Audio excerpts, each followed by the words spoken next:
is 10, and V, which I use most of the time, is 15. Okay, hopefully it's all set up to work. Just what I've learnt is don't go too crazy because you end up missing out on other great things happening. Maybe just do replays every now and again. No, that's cool. And you can do the numbers across the top for everyone, so you can jump straight to people. And then there's Q, W, E for the final, 5 or 6 places there. Yep, no worries. All right, but I usually use the up and down arrow anyway as we flick through things. So bear with us, folks, because this will be the first time that Half-Bite's done controls via keyboard in live stream, and it's awkward first go, and it's a big thing for him as we are about to start room number 1 of this Japanese GT3 Autopolis 350 race. First one for the year for us. Big community event. The race should start any moment now. I'm just watching my watch. So it just flicked to 3:15. He should be able to start the race. And the guys will get on track and start their parade lap as we get round. I'd like to welcome Half-Bite to the show. He's going to be helming the ship. G'day, folks. And this is Savage Duck. So at times he'll probably call me Matt and I'll call him Seth. And we might have some guest speakers come in with us at the during the race while we try and find other things to talk about besides the race or fill in spaces while this is 3 hours. And we're about to start the parade lap. Yep, they're off and running with the 2 BRZs locking out the front row, even though they've had a huge nerf bat to them. I think these guys, the particular quality of drivers that got driving the BRZs, you could have them towing a boat with the anchor out, and they'd still probably be locking out the front row. I think from memory that these BRZs have literal anchors and bricks attached to them from what I've heard. Yeah. Max weight, everything to try and rein them in. So it's going to be an interesting 3 hours long race. Yeah. But and without testing with all these nerfs on these BRZs, we don't know how they're going to go on tyres. They might chew into tyres every 2 laps. So still, first time here in GT7 that RaceonOz have tried the what was going to say? It's the custom BOP, our own BOP, to try and get everything on line, because it's a handicap race. You could be the fastest person in the world. As who's that in the background that's just gone off? Anyway, one of the Nissans is it was Black Friday, I think. Might have overcooked the exit there. Yeah. We just had a chat from Noodle saying he's sorry, so he might have bopped in one there. Yeah. But that's all right. We don't need to replay the parade lap. We're coming up and a few more corners, and then the race will actually start proper. All right, so we'll just get on to... sorry about that, folks. My keyboard's playing up. Just get on to Distinct Andrew. Oh, hang on, my keyboard has played up. Hand control and just arrow up. Right, races there we go. About to start. So we cross the first line and they'll be into the red zone, ready to fire away. So at any point now, yep. Sorry. He can drop it and we're off. So just wait. And we're off. Yep, good call, good call. Cameraman's not helping us here, but first up into the corner, and we've got, it looks like Viper has made a jump on Geesh and cutting around. He's going for a dive up on the inside of Andrew, and it is, well, 2 positions made up by Viper Z leading the charge, and Andrew's dropped down into 3rd. That was a great manoeuvre there by Viper, and looked like Noodles is putting pressure on Andrew.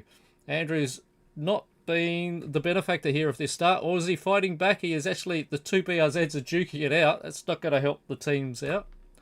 Noodles has had a good look up on the inside, but not quite good on the exit there. Andrew's looking again. Yeah, they're fighting left, right, and centre. And how's Viper going? Is he pulling away while everyone's fighting?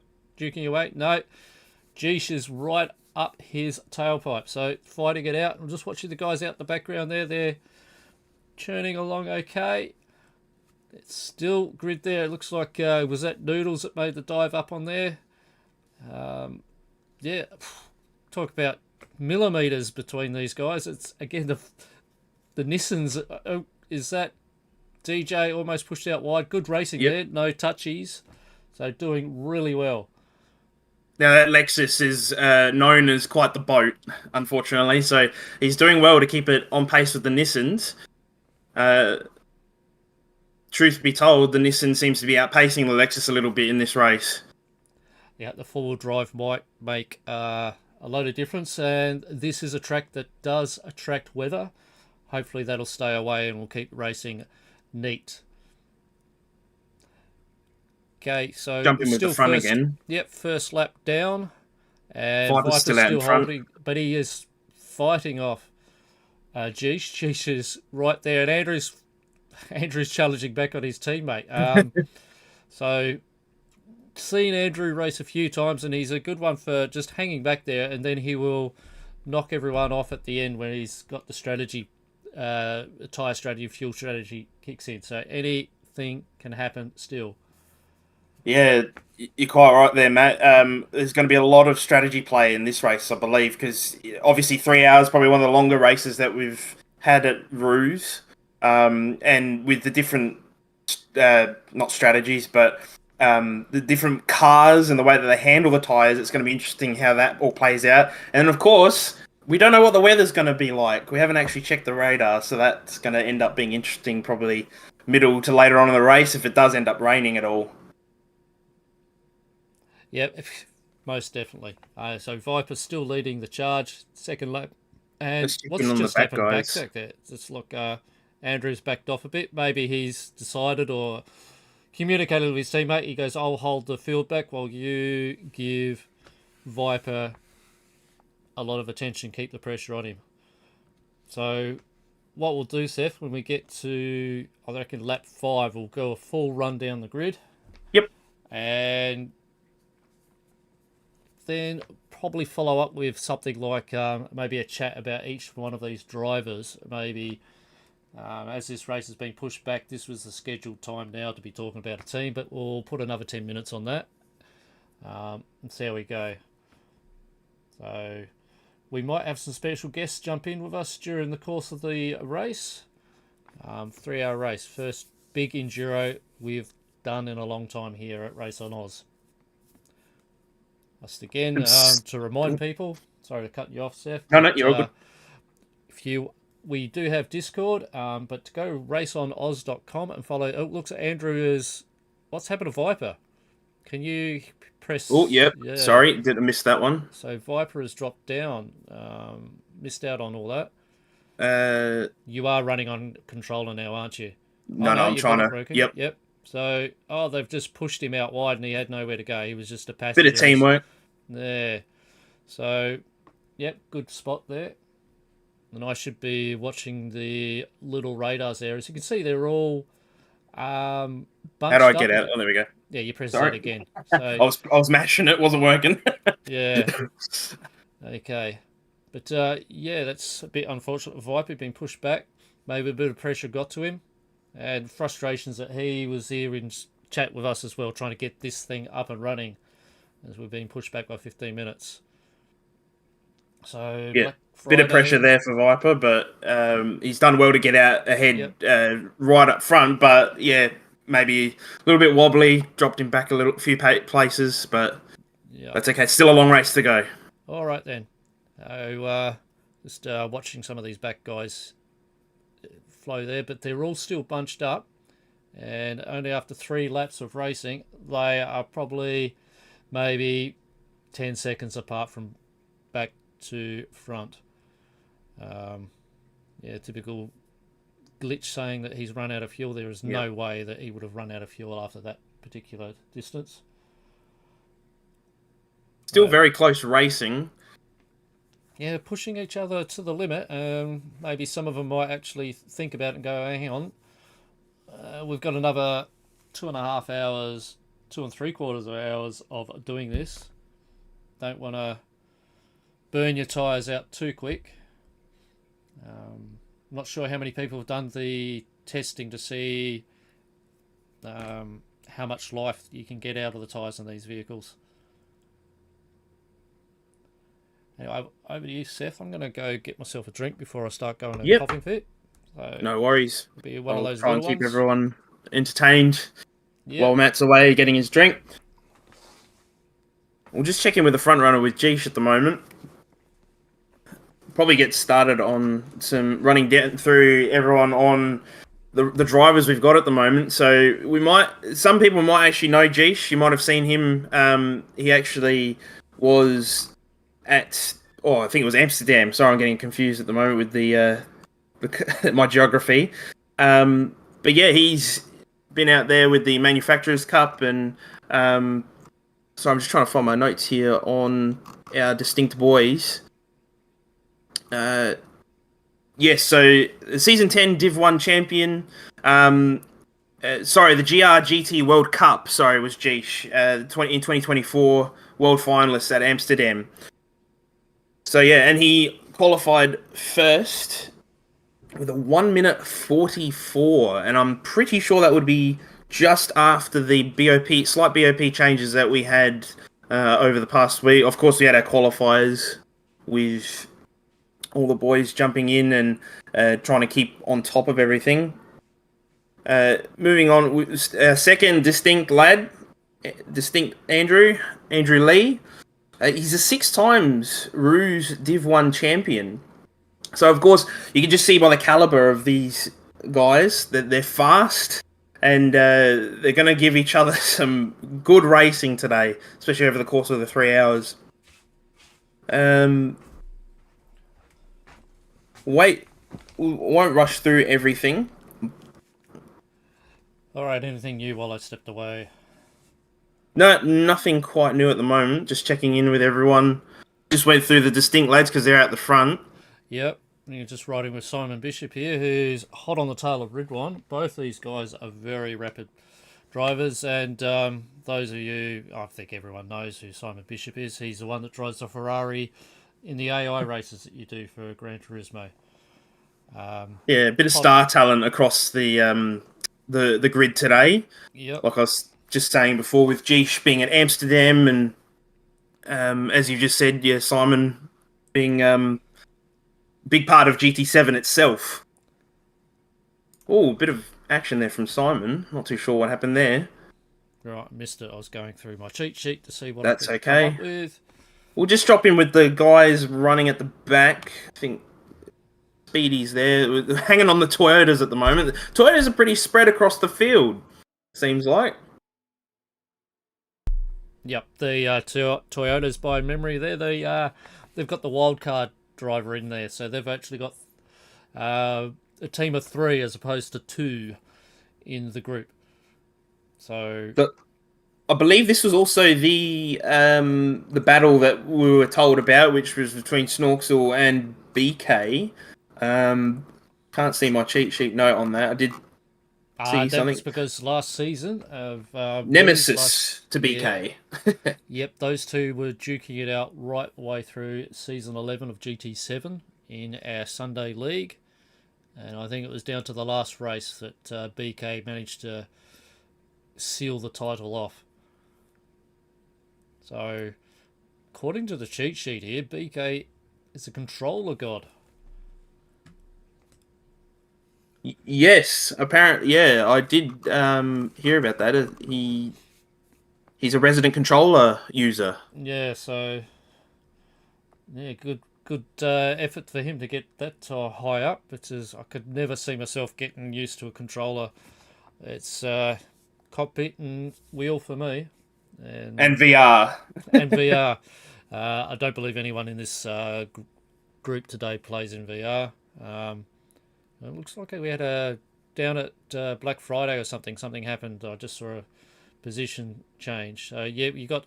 He must have just got around here or sorts. See what happens. It looks like somebody slowed right down on the line. Can't really see it. This is a replay. Or something else happened behind him. So, yeah, just press Z. Yeah, I'm go pressing back it. on It's not. I don't know why it's not working. If it freezes up on us, then there we go. Yep, There we back with it. I'm sure. Oh, we got Oh, off of the grass there. We got GDP Greatness. All right, just getting messages on my phone of what people are doing. So please don't leave this stream, but if you really want to, you can go on Twitch and watch from Andrew Lee's point of view, and or Black Friday. They're both streaming live at the moment on Twitch, so you can see from their point of view on the race. I think Andrew actually has a mic hooked up as well, so you can hear him having the odd chat. So don't be afraid probably to jump talking over with there. G-Show Tim. Possibly, or talking to his fans. As, some of these guys have a big fan following. Anyways, it's all up to you. For 3 hours, you can always come back and see how everyone else is running in the race. Plenty of race time happening today. So, yep, it's the trouble of running a 3 hour race, Seth. You start running out of things to talk about. Yeah, so I'm just trying to get my head around the keyboard. Yeah. So I'll just be flicking through at points. Keep an eye on everyone. Yeah. Try and keep an eye on who's on the lead lap, and it looks like, from the looks of it, Geesh and Andrew. I mean, there's a 1.7 second gap already between Geesh and Andrew, the two teammates. And then let's check on Andrew's gap between Viper, nearly 4 second gap. Right, so It's they've really pulled amazing. away. And I can see that Viper, he's got a whole peloton of cars behind him. Yes, So he's holding off Noodles quite ferociously. See how close Noodles is there. Under a second. yeah, just in Ribbon's just there behind him, but yeah, well inside of slipstream distance.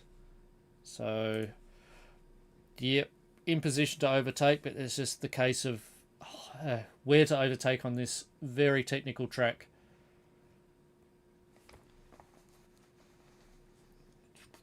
We'll see who's going to pull the trigger first on pit stops as well. Yep, looking at a guess in the car that you and I will be racing tomorrow.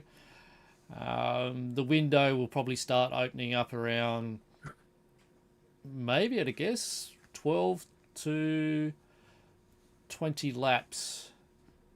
Being 12 being the super aggressive guys running on a super aggressive car that eats tyres, to 20 probably being somebody on hards, which they're somewhat semi-aggressive. If somebody can do 20 or more laps in a car on hards in this sort of setup, the way their car's done, they've done good.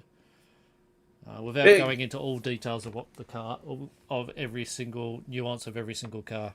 Yeah, because each car's got their own BOP, as we discussed before, customed, because we're trying to keep it as balanced as possible across today and, of course, tomorrow, which we'll touch on tomorrow's race as well at some point. But trying to keep it balanced as possible. The guys have done a wonderful job trying to balance it out over the course of the week with the qualifying and certain bits of testing that they've done. Like we said, trying to put those anchors on the Subaru, trying to boost the Lexus and the Hondas up a little bit, trying to get them a little bit more competitive with the rest of the field, especially those BRZs. Yeah, proving what everyone was got a lot expecting. of action sort of happening down there. We've got the Mazda having a great look up on the inside of DJ. GDP Greatness is throwing everything. Hey, it's going for another guy. This is a great maneuver here. It's side by side through this part of the track. He's going to hold the inside. It's great racing with these guys, and nothing between it. And GDP gets around on the hairpin there and takes the lead going down the roller coaster.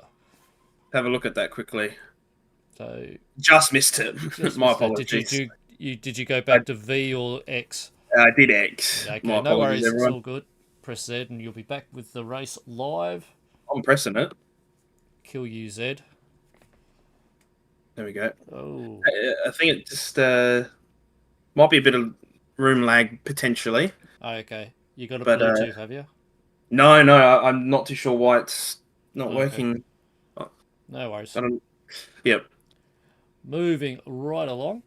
yep. So, Drop in right, with Viper again. yep.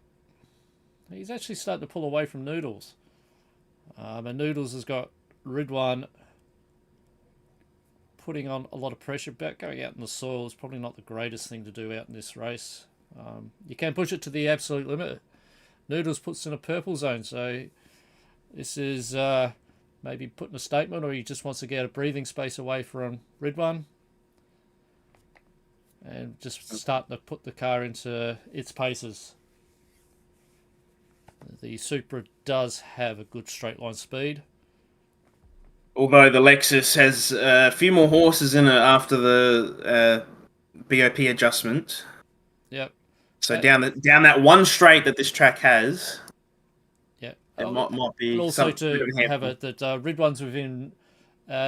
He's got a hole getting poked through the air by a Super right in front of him. So you can see is heading down the roller coaster. He is just right there tight on Noodles and He actually took the corner a lot tighter than Noodles there. Maybe Noodles is well aware that he has got Ridwan right on his tail. Okay, so yeah, the field's starting to break up a bit. Yep. Do you think, Seth, we should pad out a first group of special mentions of cars? Sure. Where would you like to start, Matt? Well, I'll start at the top of the list when I hit FR Racing, which will be Ridwan and a GTP Greatness, is it? No, No, it it's would be DJ, Ridwan isn't and it? It's DJ. Yep. DJ. So racing for Team Lexus or Lexus FR Racing, we have Ridwan and DJ. So Ridwan, he's a three times Project One Esports GT champion. So Project One Esports was a sister to RaceonOz, if you'd say. They've only just been closed down. BK used to run that show. And Ridwan's probably round there as one of the hang on a sec. Can you take over, Seth? Yep. Sure. Try and pick up where Matt left off there. So yeah, we're riding with Ridwan at the moment. As Matt was saying, he's the Project One Esports champion and all that. But what we'll do is we'll move down the order to DJ, which I believe he's down further. Hold on, let me just try and grab him. There we go. DJ's moved right down. He's gone in for a pit already. So it's a bit of action. Like you said, Duck, we've got early pit windows about 12. So DJ might be looking for that undercut, especially with the Lexus, with the way that the car handles. It's quite a nice handling car. In certain areas, it's definitely with this track, it's very complicated. But with DJ, so what we've got here is he's a Track Stars Div 1 multi-race winner. And this is his first ever RaceonOz race. So he hasn't actually stuck with us before. So it's nice to see him on board, joining in with teammate Ridwan and driving the Lexus around. And hopefully he's able to get it all sorted so it works out for him. He's also been noted down here as he's got multiple iRacing league wins. So, of course, iRacing's a big simulator that this simulator game. It's not really a game anymore. No, that's right. It's a subscription game that you run on Yeah. PC, and it's probably one of, if not the most premium detailed level Yes. of car simulation out there, as far as Well, things also, go. just noticing here, he's a controller user like BK, like we were mentioning before. Okay, so 2 controller users in this group. I Very think interesting. he wants to have a chat at the end of the race as well. In regards, this will be probably his last race for the season. It's let me just check. I'm getting a few Yep, people confused as that's okay. we were building up to this race. There were a lot of people having chats going around, and then we had the technical issues at the beginning. Yeah. So yeah, bear with us. It was either him or somebody else who said this will be their last race on GT7 before they. Oh, right, yes. Yeah, so Sorry, now I know the one you're talking about. I can't remember who that was. yeah, I'll just look in it and try and find out. I think it was random. You're mentioning final race before year-long sabbatical, Yeah, that'd be the but one. he's not in today, Okay, so we won't worry about that. never mind. Okay.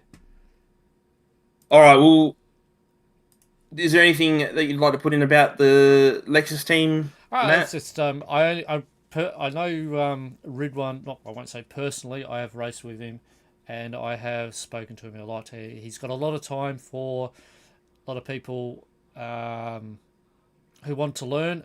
He helped me out a lot when, funnily enough, when I was racing my sole season with Project One. He helped me out with the Lexus, and he wasn't even a Lexus driver. It's kind of guy that he is. It's great to have community like this. Much better sort of gaming community is race driver community than you can get with other gaming communities. So Just watching him have a look up the inside of Noodles here. He thought about it, we're putting a lot so of we might pressure see on some Noodles. action here soon-ish. Yep. But yeah, it's interesting that DJ already went in for that pit stop on lap 12. Like you said, Doug, opening pit lane earlier around then. Completely missed that he went into the pits, but Righto. So that, it could be he's probably sick of traffic and just wants to run his own race and probably get a jump in front. he's gone for that undercut. So that'll be an interesting strategy. Yeah. And the two Subaru boys, they're still up front. Red One is looking, he's wanting to get that position off of Noodles as much as he can. Yeah. He's really sniffing for it there. Well, he's definitely he's asking the question. He probably doesn't like the idea of being stuck between two Supras at the moment. He probably wants No. to control them and not have them control. He's going for the dive up on the inside, straight in the turn. Oh, he's one. overcooked it. Oh Oh, no, out no. on the soil. Perhaps not the. Unfortunate. We got that at the right time. Perhaps we don't need to do a replay on that one. Oh, sorry, I'd already pressed it. Too late, press the button. I'd already pressed it. My apologies. Yeah, just press Z and you'll get out of it straight away. I'm pressing it. I don't know if you can hear me pressing it. Nah. I don't know. Is it another for button? Ridwan, though he is a cool customer, he won't be too upset with himself. Well, as such, as your keyboard's doing its best to. The Z button obviously works because it's setting the replay off, but There we go. it just takes a bit of time to just get to it, I think. Oh, kind of odd one. Right. And now we've got James is coming up on the outside here. I don't even know what turn number this is. Yeah, no, I just call it the hairpin before the the roller hill coaster. Yep. Yeah, well, obviously with dirty tyres from that sort of thing, it will take a few corners to rub those tyres clean again, and it leaves you right open for this kind of, For a last minute addition as well, because since GTP or James, I believe it is, he's jumped in sort of last minute to fill a spot, and I believe his teammate was unfortunately not able to make it today either. But he's really handling this Mazda quite well, wouldn't you say, Matt? he's Experience with the Mazda. the Mazda, and from what I've worked with, and as Alex has said in the chat here, it is a bit of a temperamental thing to drive, I would say, and he is reining its temperament in, and yeah, he's throttling it a lot. I had a bit of a look there at Ridwan's inside line. Very awkward corner to take, actually, and try and dive up on the inside. It's sort of partially blind, way it sort of dips over a little edge. Ridwan's blocking him off now, which is probably not what Ridwan wants to do. We need to get into the groove of the race. We don't want to lose time to the front runners here ahead of you because of fighting it, but not his option. And we got there. James is, well, had another look. He'll hopefully, if he can stay on the side there.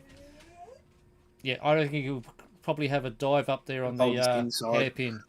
So he's lining himself up on the inside. Ridwan's possibly going to be... Ridwan holds off well. Ridwan's cooked it just slightly and gone out a bit wide. Very unfortunate there. A couple of mistakes there. Set him back quite a bit. That's okay. We're just going to check in with some of the guys a bit further behind, since they're still a bit bunched up.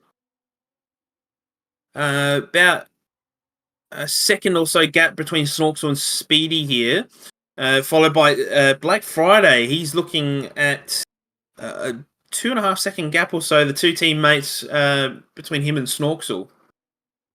And then another 2 second gap behind him to Groover. So some very interesting racing currently at the moment. Groover sitting happily in his Honda. We haven't really checked in on the Honda much at all today. That's right, we've got plenty of time, lots of action coming up. Still early days into this 3-hour-long endurance race. And we've already got... Ridwan has headed into the pit, so he probably was having that tyre trouble there. And he's out on some new tyres, some new boots, just behind his teammate DJ. So we're just checking in with the Lexus boys once again. Oh, too far ahead for my liking. So now we might see some teamwork here, maybe with DJ on the older set of tyres. Seems like the Lexus boys know that they want to sort of undercut a little bit and keep their race alive as much as possible. Let's just check in on the front guys, front runners. We got Jish and Andrew still holding that huge gap. Surely they'll be having to head into the pits very soonish. No, you're all good.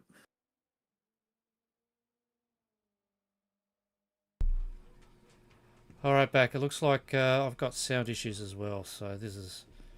Take your time, Doug, if you need to. Well, my sound issues is actually our voice, and no one can hear the cars making noise. Oh, right. I might be able to sort this out. And that was all probably because of the change of room. Understandable.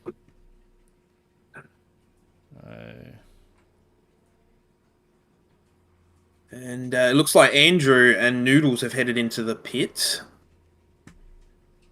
Chucking on some fresh boots. With Viper now taking that second place with still yet to pit both Jish and Viper at our two front runners with a massive 15-second gap between them. So this is going to be very interesting on strategy also. Who have we still got in the pit? Someone... that's Groover gone into the pits. And he's out.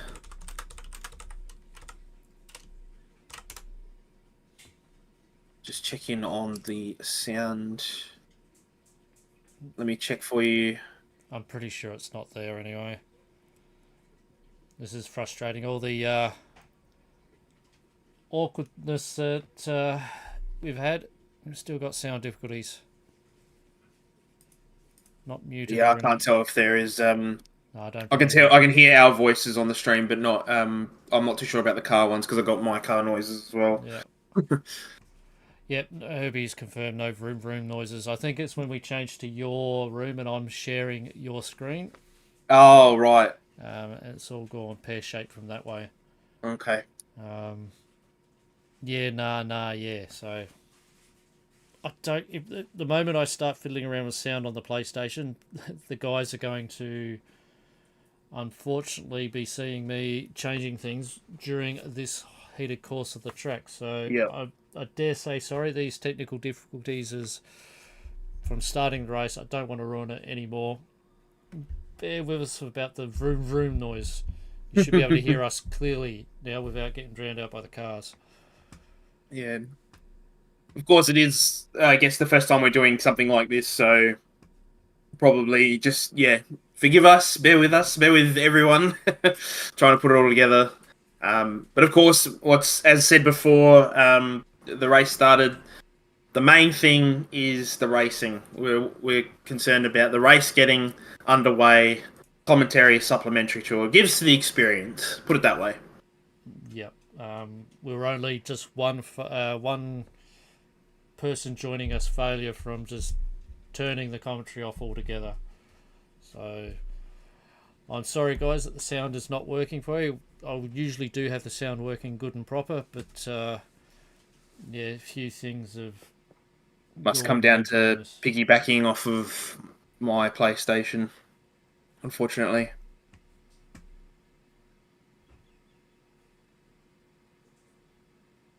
One thing I haven't been taking any notes, so trying to keep on top of who's pitted.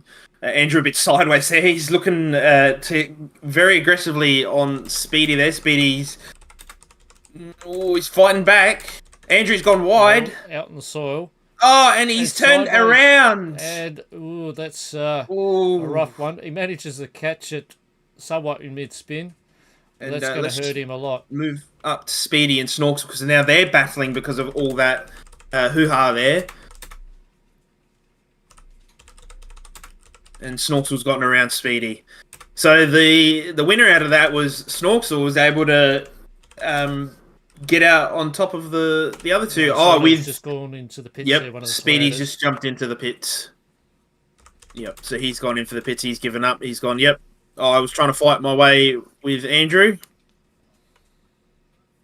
And he's dived in. BK's moved up into 9th. Still yet to pit. And Simon Bishop behind him, who did go into the pits a little bit earlier, alongside, looks like, James as well. And Jeesh still out that massive 18-second gap.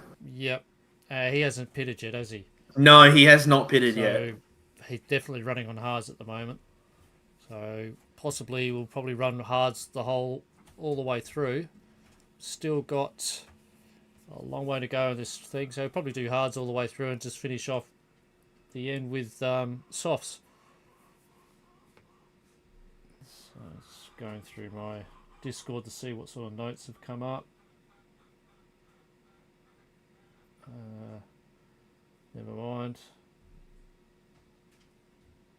Let's check in with our Lexus boys as well, because they're still hanging around. And yeah, as I said before, it looks like DJ sort of just let Rid One through with the fresher tyres, just to sort of give him that breathing room. Hopefully, DJ might be able to pull off some help for Rid One here and block the other guys. Possibly also hold up the other guys that could be challenging him. Because look, Simon Bishop looking to have a go up on the inside of BK. Gets around. James following suit. And BK probably doesn't like the idea that James has taken advantage of that.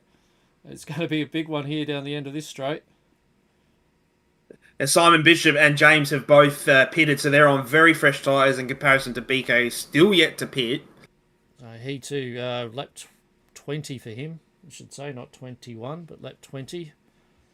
We minus the parade lap out. Correct. Purple time for BK. Or are we just so his tyres are still good, or is this a PlayStation glitch saying that everyone's purple on the first sector? Yeah, it seems to like to do that a little bit.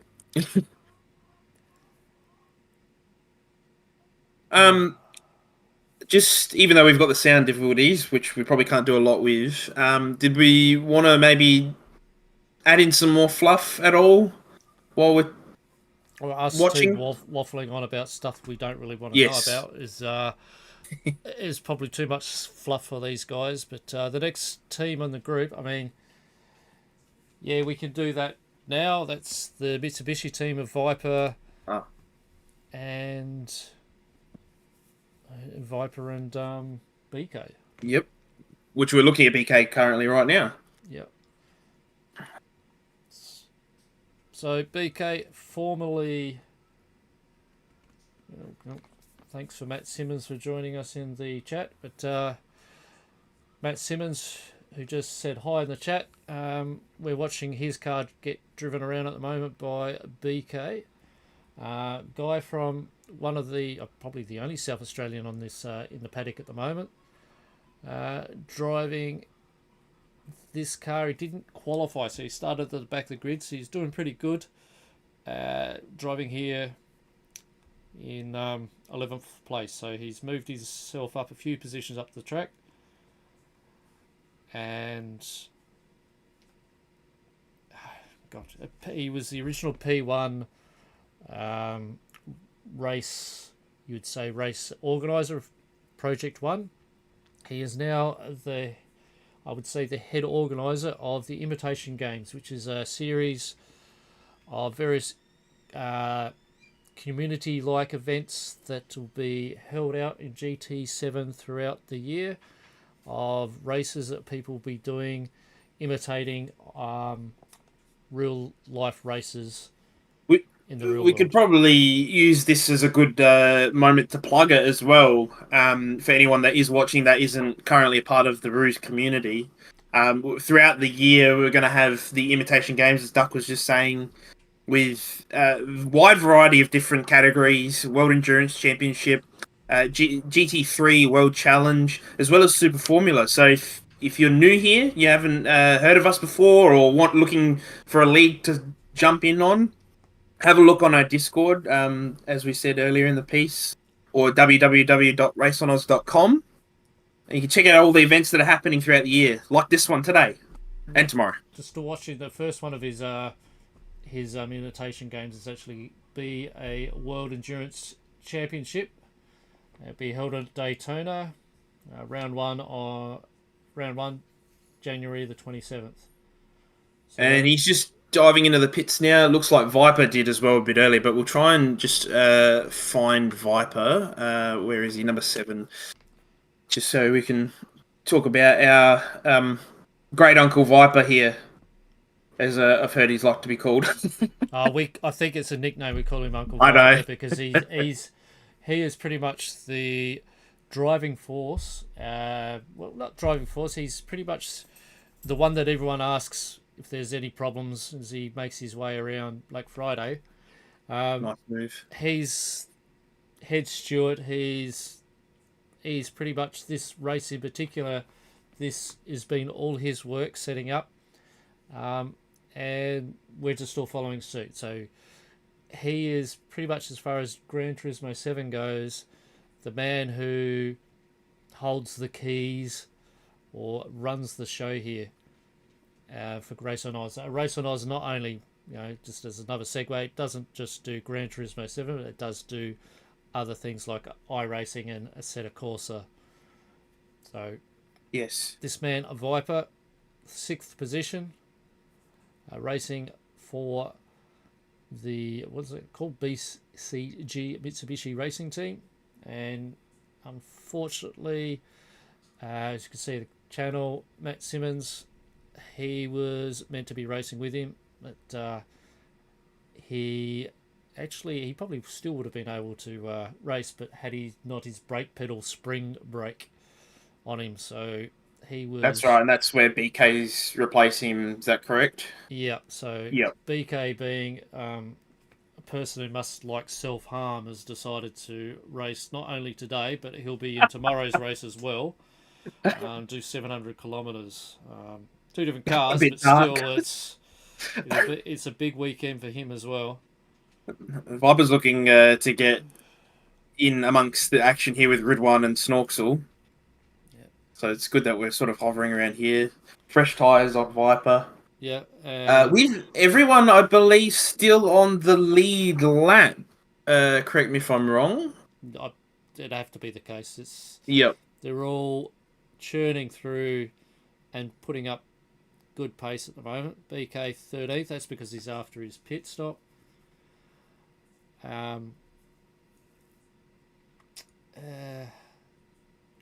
Leading the. He's just pulling further and further away. Does that make it that Andrew's in second by 8 seconds, nearly 9 seconds? Yeah, nearly 9 seconds. Yep.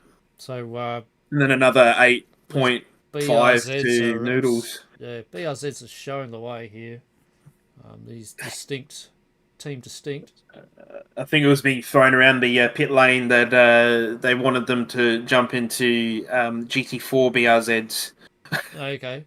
Give everyone a bit of a chance. Does the game actually have them, or is it only the Toyota 86? Or maybe it's the 86. But even the Impreza. Yeah, that was thrown about earlier in the scenes as well. But that sort of was said. That was sort of only mentioned in probably the last week before the qualifying really started, so it was a bit of a rough thing to do that, because not only are these two guys driving BRZs, but tomorrow there will be in Group 2 other BRZs guy. Yeah, and Matt Simmons just mentioned that he gained a bigger lead with Andrew's spin. She's quite correct there. That would have put. This is true. So yeah. Shows how much my memory is. It's like a goldfish. I totally forgot about that. Thanks for bringing that up. I did too. Don't worry. Yeah. It's going to be a long race. We're about a third of the way through, surprisingly. Oh, really? Already? Yep. And yeah, the race has only been going for 3/4 of an hour. Goes to show how quick these guys actually are, though. This is true. Yeah.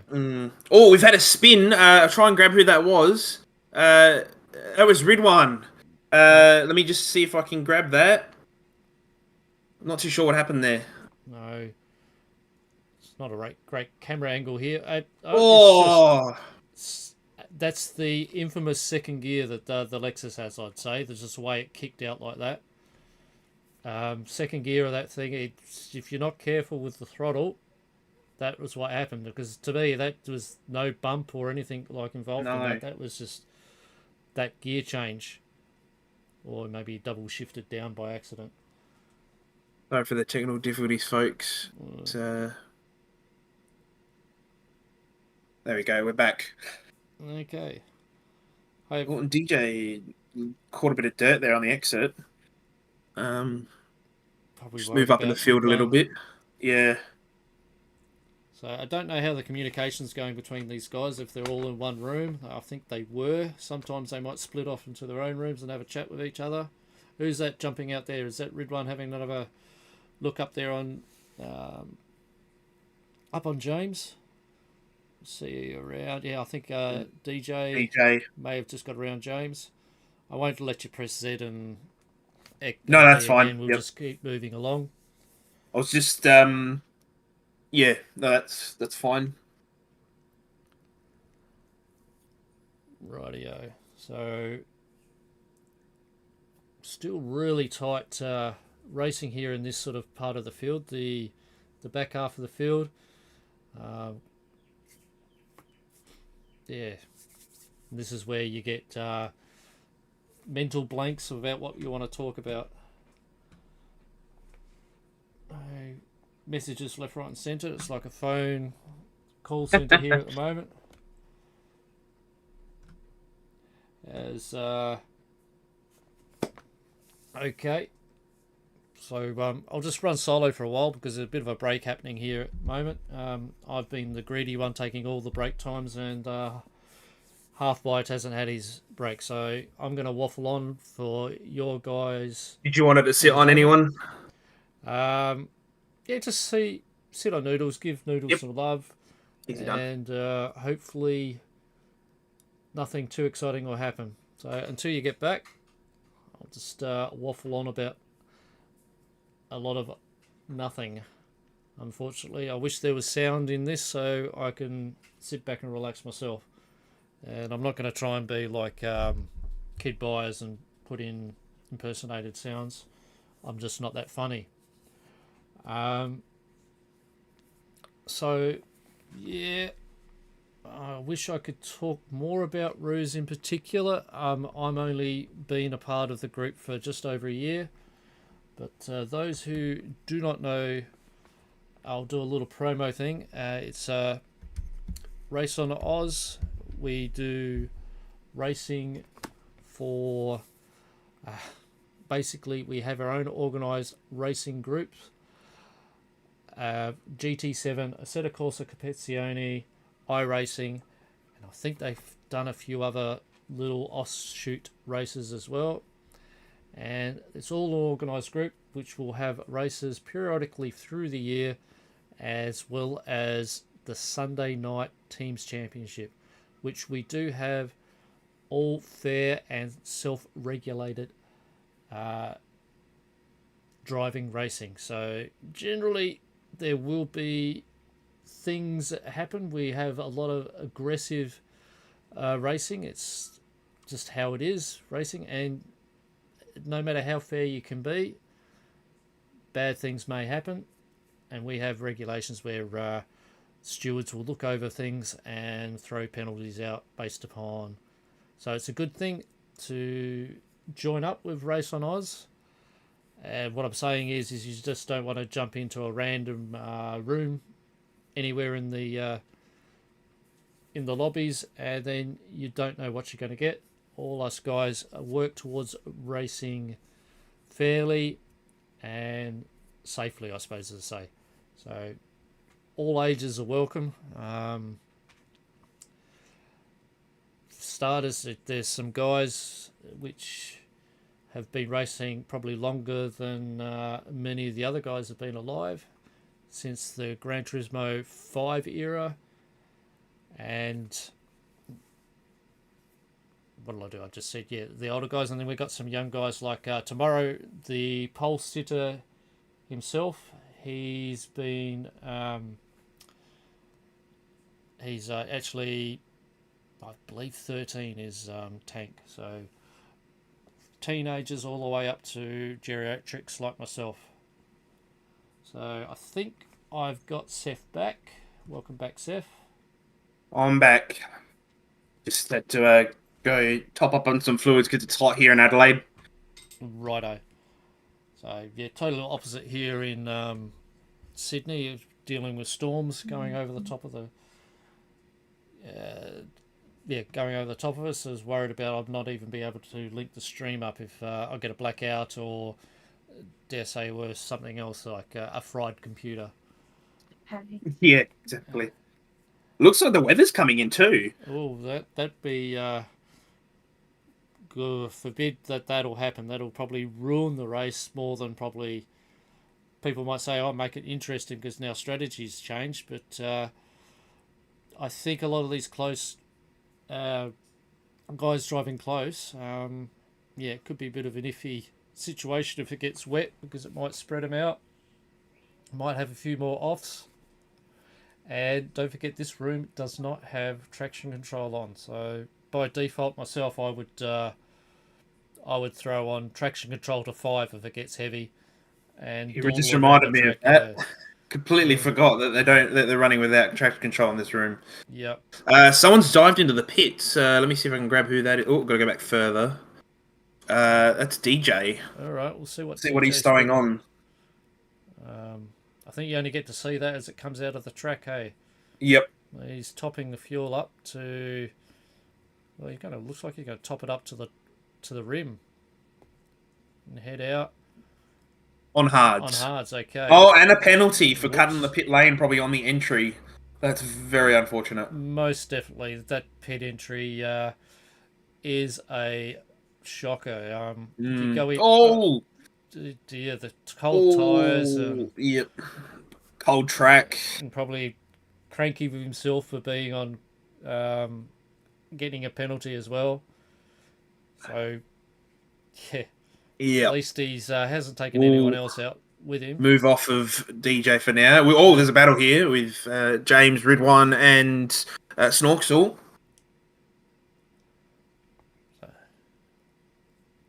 Coming up to the final sector of the track here. Autopolis, very windy track. Not many straights. Of course, is the one big main straight. And Should the be where most of the powerhouses shine on the straight, but other than that, they don't get really much of a chance to do anything. no, that's right. Possibly the NSX might have a bit of advantage there in the technical things, being an MR car. I don't know. I'm not a technical expert. But yeah, it's a very hard track to actually get around, as we saw in the last hour of the race. We just see like side by side. Was it Ridwan and well, these two actually were side by side at one stage all through that technical spot and just could not get around each other until that final hairpin at the top of the roller coaster. So, oh, Oh, we here we got go. James has gone sideways there. That's given Ridwan a chance to get around him and gained up to position 6. So luckily for us, we were watching that at the right time. This battle happening on. Just watching from the Mazda's point of view, you'll probably see how sketchy this Mazda can get, depending on what settings he's got up into it. But it's a very pointy car, sometimes too pointy, and wants to get its pointy end facing the wrong way. So sliding around this corner here, and this is the technical section we'll probably talking about, and we're only talking from our experience. These guys are driving here in Road 1. They probably think, oh, technical, this is just left to right, left, right, left, right. But, It's more technical than an NASCAR track. yeah, us mere mortals, as you can see, is they're trying to catch that. Going around the corner here, just fighting in dirty air, and see what happens here is does look like Lexus might be pulling away. Lexus does have a little bit more power than I think most of the field, so that's where it's going to show it in the straights there. Yeah, so he couldn't get around him even though he's getting the toe out on the soil. So dirty air again, it's throwing him. It's a big effort here by James, who's got a car that's been customary bopped, as well as him only joining in with, what was it, not even a week's notice to join in with this group. He's doing well to put the pressure up on some of these other guys here, but it looks like he and Ridwan are going to be fighting for the whole 3 hours of this race. I'll just check my schedule sheet here, see if I've got caught up or fallen behind. Sorry, I'm just having some technical issues. That seems to be the word of the day. If anyone's doing a drinking game, every time we say technical issues, feel free to say that. I found out a way I could probably put the sound on, but it'll be a 30-second delay, which I'm not going to do. That's fine.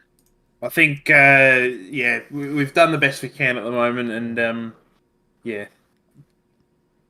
unfortunately, there might be some sacrifices that have to be made with certain things like this. Yeah, and we'll be talking about it in a debriefing, probably with Viper later on this evening if he's up for it. How to improve things and talk about future events and how we're going to run it. Looks like Geesh is catching up on DJ here in last place, so we might see potentially our first set of blue flags come out here. Unfortunate for DJ, but I guess that's the way of endurance races. Always the way, and I think his spin after coming out of the pits is probably, hopefully he's not kicking himself too hard, just needs to get back into the groove. And what he can do is maybe even pray for rain. Yeah, pray for rain. I've seen that happen. Somebody who we know quite closely got rain make him win the overall race. He was quite happy on that one. We can go back on that when we talk about Viper, when he won the Sector 1 championship last year on a rain-affected race. He was the only one that put the right tyres on at the last minute and managed to Stephen Bradbury it all the way through on the last lap. It was quite an interesting race to watch. If Sector 1, another community-run racing group, it does have a lot of these guys racing in it as well. You look at the last race at Le Mans and you'll see what I mean. It was just winning, stealing victory from the jaws of defeat was really that race. And I've got technical difficulties again in a minute because I have to shoo away my cat. Oh no, she's gone away. So that is a technical difficulty. Yeah, sorry about that.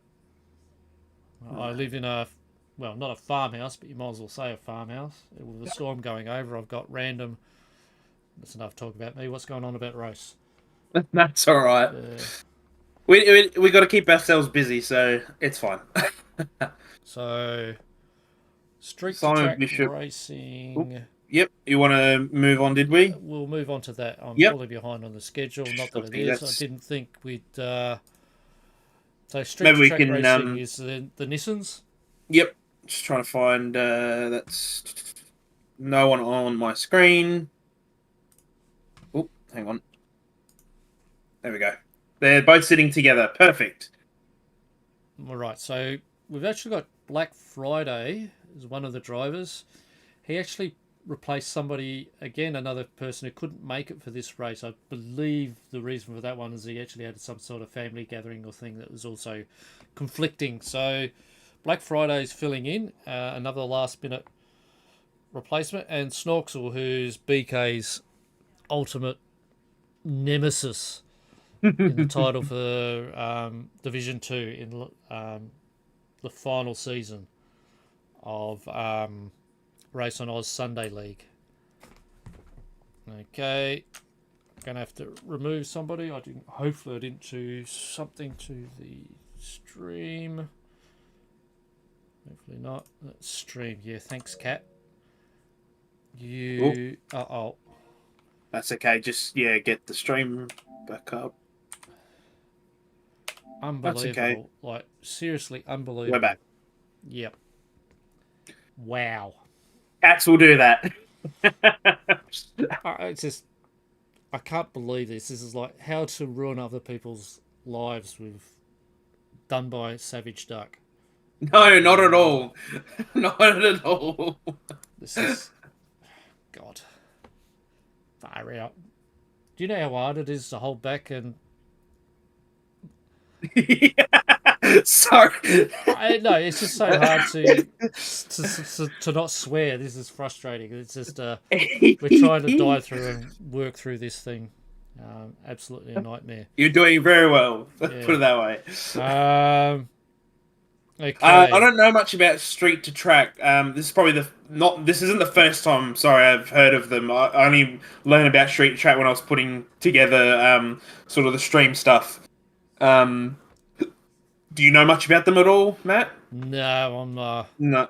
I'm not good at this, and this is just unfortunate. My little cheat sheet said, well, qualified third was Black Friday.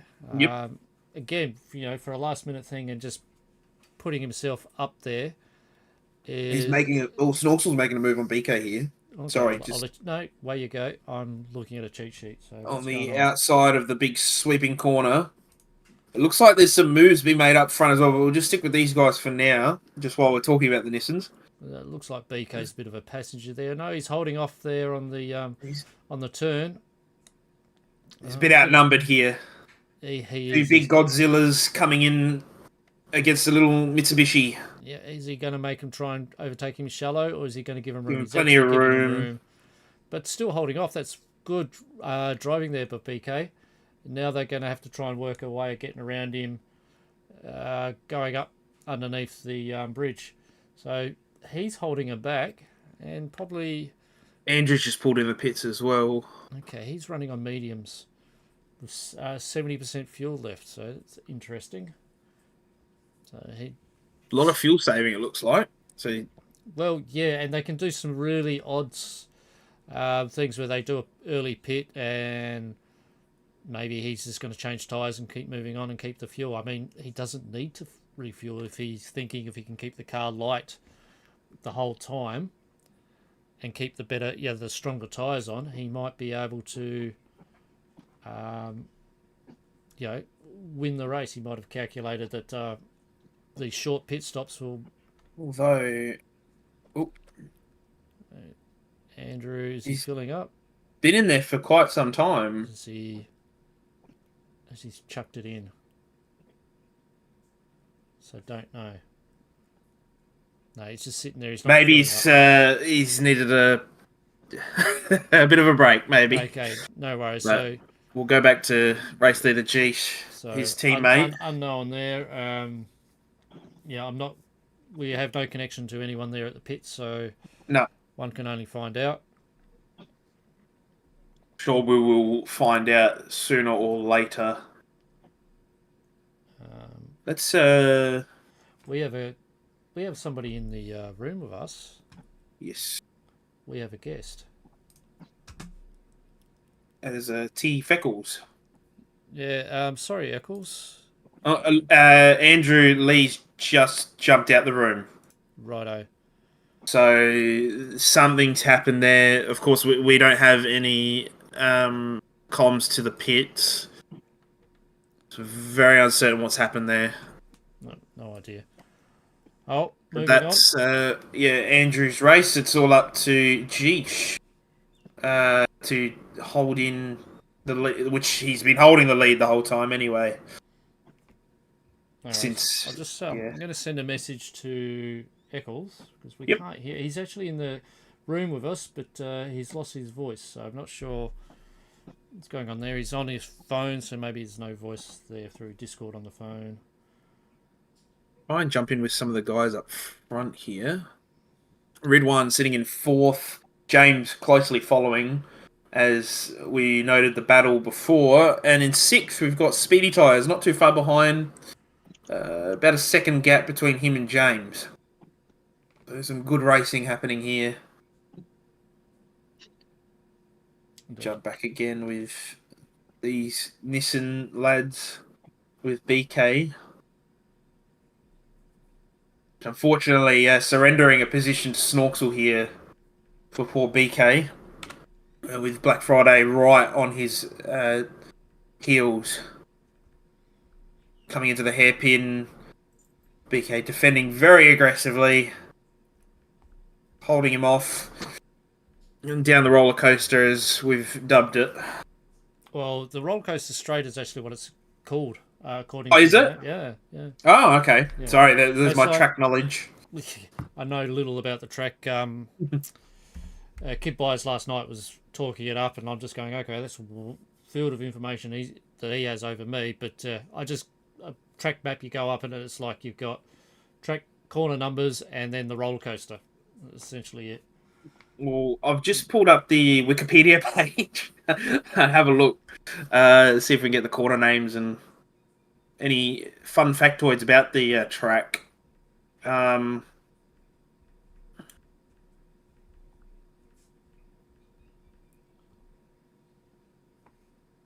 Yeah, so it's... I haven't got any information here.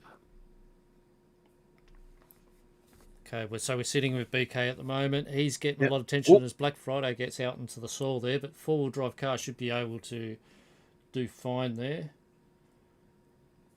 Power through it.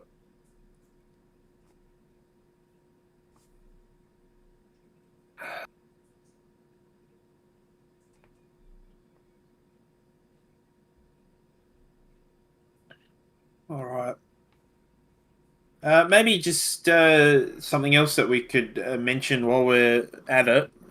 Just switch some things around as well. Have a look at some of the other cars. But, of course, this is one of our community events. You probably mentioned it before, Duck, when I was away. I believe I heard something. But we have a whole slew of those events. Like we've mentioned the Imitation Games that's starting up, which is on Monday nights, I believe, running going forward. However, we've had many past community events, and one that's running at this moment on Mondays and it'll be on and off while the imitation games are running. But it's Hatfield's Classic Car Racing. So another sort of event that we do pretty much every Monday. I've had the pleasure myself of being a part of that, and a lot of new faces joining in as well. So it's great to see new faces, old faces, just all coming together just to sort of have a bit of fun on Monday nights. Keep that going. Bit of tuning, different tracks, nothing too serious, bit of fun. And just having a whole wide range of different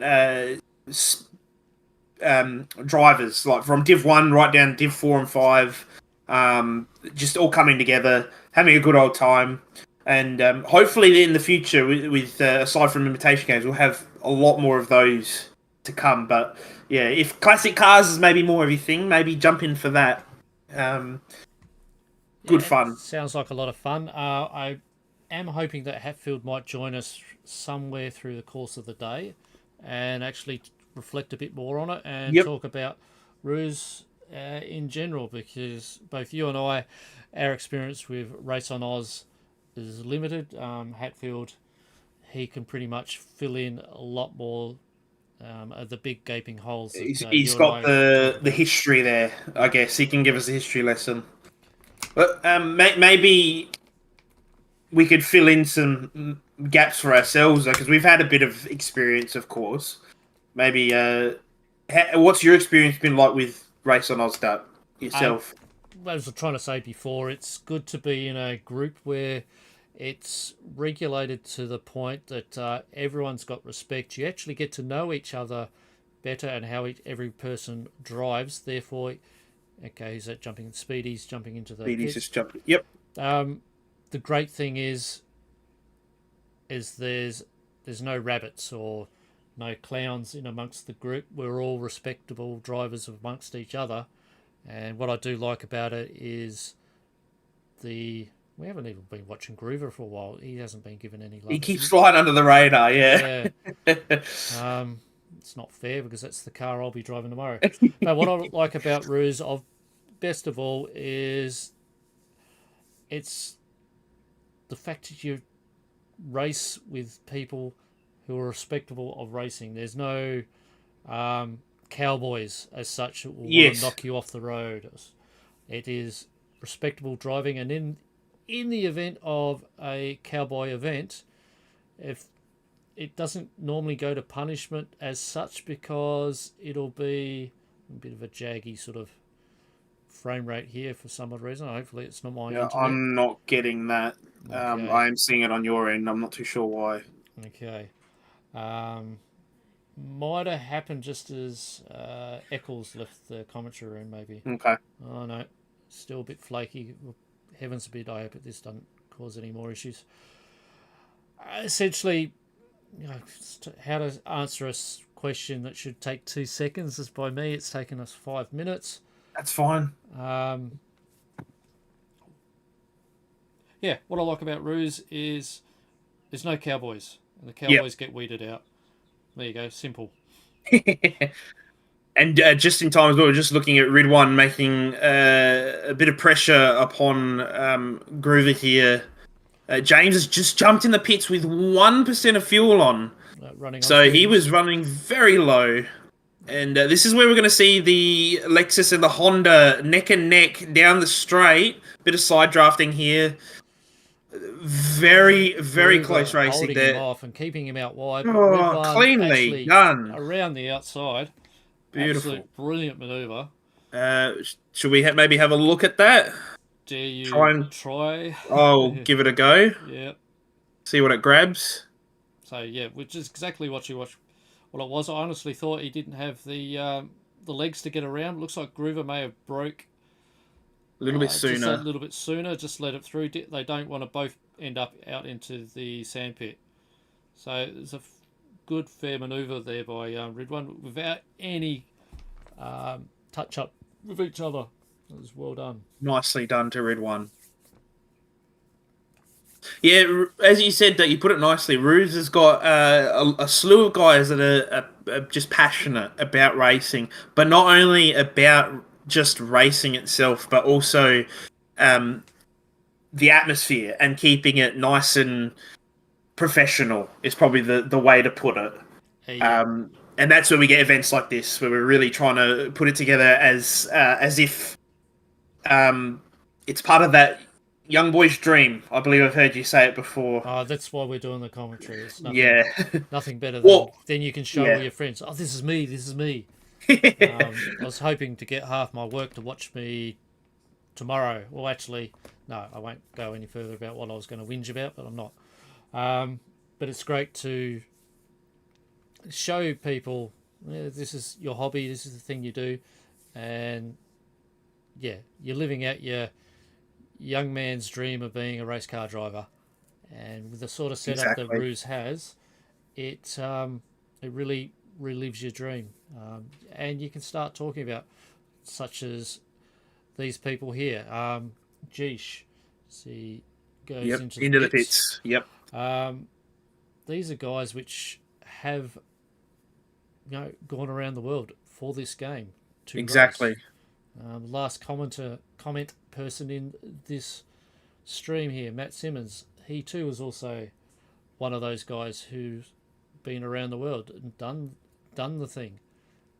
It's kind of surreal yeah, sometimes to think about the guys that I mean, we're even looking at one right now, Simon Bishop. As you said, Matt Simmons. For me, I've never met the guys, but being able to sort of interact on this basis, it's kind of like a celebrity thing because you see them on the game, you see them hanging around, you see them at like Amsterdam, things like that. And you go, wow, like part of it, and seeing such talent sort of that's right. just be part of the community Yeah. as well. It's not like I'm a GT7 All Star, but they're still part of this community and That's sticking right. around. And they must. Viper has said himself, or Liam, as he's otherwise known as, these community events, these big ones, these one-off ones, it does attract a lot of people. The long races, or it's just because the quality of people that all drive together, they like these kinds of things, and it's good to be a part of something like this, something special. We've got Groover who was on hards diving in, and he had 1% fuel as well. Okay, so getting up to close to halfway through the race, aren't we? Yep. 42. That's yeah, we're past halfway. Sorry. Yep. So it's actually gone so fast, Seth. I can't believe I we've know. managed to waffle on with my barnyard problems here and all these technical difficulties. Teething issues. We've managed to waffle on about stuff, and hopefully it's been partially entertaining for those who watched. Don't know how many concurrent streamers or people are watching my stream. Probably zero. It looks like we've got about 9 watching currently. Okay. So hello to everyone that's sitting in the chat. I know I've got a few mates in there as well. So thanks for watching, guys, because it's probably the best I've ever had. I'll do a plug for Duck. Leave a like, subscribe, turn your notification bell on. Duck does a lot of the streaming and stuff here for RaceonOz, and he does an amazing job. So thank you very much, Duck. It's all in part of helping the community. We have to, of course. The only way you can help the community stay alive as well. Whatever you put in is hopefully what you get out as well. You're not wrong there. Yeah, it's pretty cool to be a part of a community like this. Well, I guess like you were saying at the halfway point, did we want to sort of just go through everyone down the field, see what we're looking at? Yep. So we'll start from the top with Geesh. Fastest man on the track. Am I surprised? Are we surprised? No, I think he's been holding that particular. He's been taking. He's held that time for a while now. But if you've been watching when the guys have been pulling into the pits, they've been on medium. So one's only can only guess that they started on hards or went mediums or went mediums. Now hard to do a that last stint on hards to well, not last stint on hards, but do hards and then finish off with a real light car and low fuel and fresh tyres to finalise it out. It's like DJ's about to get lapped by Geesh, which Sheesh. we I were think talking he's about. unlapped himself because of, I believe, The pitting. Geesh is pitted. Yeah, because they were in front before. But still, everyone's hanging around that lead lap, which So, is amazing. which is credit to the BOP system and the handicap Yes. system to do that. Even with this BRZ, that's just absolutely Well, gone like the clappers. It's been. There's a reason when you go into the public lobbies and people say Group 3 racing or GT3 racing, no BRZ. Yep, So exactly right. sort of telling you that what these BRZs can be like, lethal, and then they're in the hands of two of the probably the most lethal drivers in Australia. I wasn't going to go the world. Which, yeah, we've unfortunately lost Andrew for some reason. Not sure why, but I guess we'll find out in debrief. Yeah, this will be right. Yeah, I mean, you could probably go to Andrew's stream and replay whatever his stream is and see what's going on there. But we won't dwell on that. The current race at the moment, we're watching Geesh. His fastest lap, he did not just on his last lap on. It's a bit glitched for me, which you're seeing anyway. But 1:45.1. I'm not too sure if that's an outlap. I don't think it is. It won't count as an out. No, yeah, it is an outlap because it's red. So, yeah.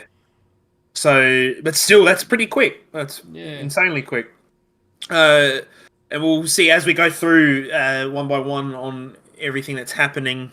We'll look at the best times as well as the splits. So he's got a 40-second lead over Noodles in second place, who's holding off Viper at the moment. So this is a fight for second place on the podium. No, we can't see his fastest, unfortunately. But we can sort of get a gauge. Well, Viper's all over him and absolutely... Yep. Okay. It's going to be a drag race. Oh, a bit of touch there. A bit of a contact between Noodles and Viper. Viper's gone for the dive on there on the inside. Not quite able to finish it off. Absolutely monstering Noodles, putting a lot of pressure on Noodles. Noodles himself, he's a Div 1 winner for RaceonOz a few times, I believe. I go at the cheat sheet, but I'm trying to open up my views, my stream on my tablet to just see what some people's comments are, because my OBS has been a bit of a pain and cutting off half of people's chats. Just trying to look for a way to engage with other people. Oh yeah, I can see the chat. Yeah, thanks Dynamite. So yeah, obviously something's happened and he's jumped out. But Andrew Lee we're talking about here. Yeah. Maybe we can just take this opportunity as well, because we're talking about the Toyotas currently. Viper's gotten around Noodles, and yeah, we'll move on to who we've got racing with Toyota BCG racing team. If I can just bring up my cheat sheet, which you probably already beat me there, Matt. No, I'm just making sure we haven't missed anyone else out. So, because I got the list of what to do. So we're talking about Toyotas. This is one with the third driver in, meaning that we've got our wildcard entry. Wildcard entry, correct. Who is the wild card? I guess it doesn't really matter, does it? But yeah. Either way, they seem to have a pretty good resume on all three of these guys. Of course, we talked about Simon Bishop before. But yeah, they've got a pretty outstanding resume by the looks of it for the three drivers of Toyota today. So yeah, third we've got Noodles, and then followed by Simon Bishop sitting cleanly in fourth. Speedy Tyres, I believe. Jay Austin, he's sitting in eighth. Wild card for this group. Who have you got the screen on so I can... just got it currently on Speedy Tyres or J Austin, which I'm assuming that stands for Jackson Yeah, Austin. yeah, okay. 2023 Motorsport Australia GT7 finalist. So this is some quality here. Hmm. Ruse Div Win Division 1 race winner. 2022 Track Stars Division 1 champion. So this guy has got quality Yes. in him and has probably raced against a lot of these guys in this room a lot. So all quality is all I can say. Bear with Uh, me, people. I'm multitasking, and that's not in my repertoire of proper that's stuff. fine. We'll move on to Simon Bishop anyway. We'll move up the field and then we'll come back down with Some, everything.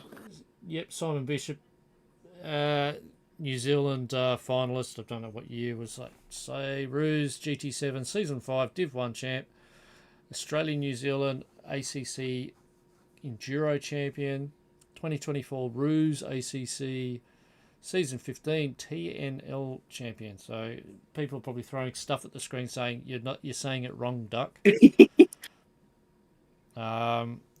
He's also 2019 Nürburgring Manufacturers Series champion. So he's got again a good pedigree there with this guy.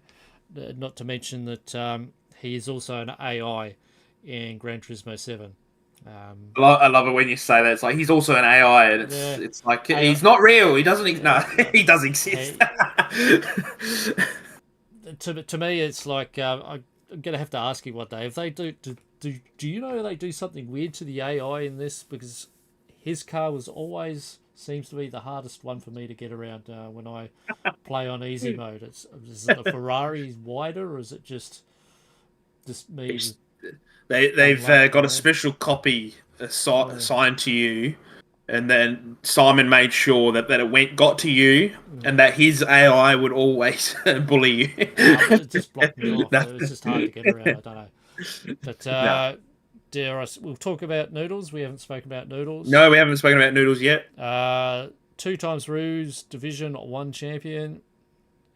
2021 Ruse. Oh, okay. So he's 2021 Ruse RBR. So Red Bull Racing 2-hour champion. So that was another community event. They must have it in 2021. 2021 TGR GT Cup World Finalist. So talking about pedigree in these Supras. The super, like I said, massive resume. Yeah. No doubt could probably talk about all this sort of stuff forever about what these sort of guys have got and what they've got in the trophy cabinet. This is quality driving here at that we have here at the Ruse community. Hopefully these guys don't mind us talking about them this way, using them as a draw card into the scene. Trying not to make this to be too much of a let's say a Ruse promotional thing, but we're making the most of it to help the community grow. Would like to see other people join us. People do come and go in the community, but it's like to put on events like this to keep people interested and engaged. So I'm just trying to get the right camera view here. I've just gone back to the racing screen. We did That's skip fine. on the list of the Mazda team, so we've only got one Mazda driver driving for us. We might just skip to him at the moment. Yep, sure. That is Risky six. was Yep. meant to be racing. Captain Risky was meant to be racing, but if we've already spoken about GTP greatness, sorry, it's our memory span that's lost here.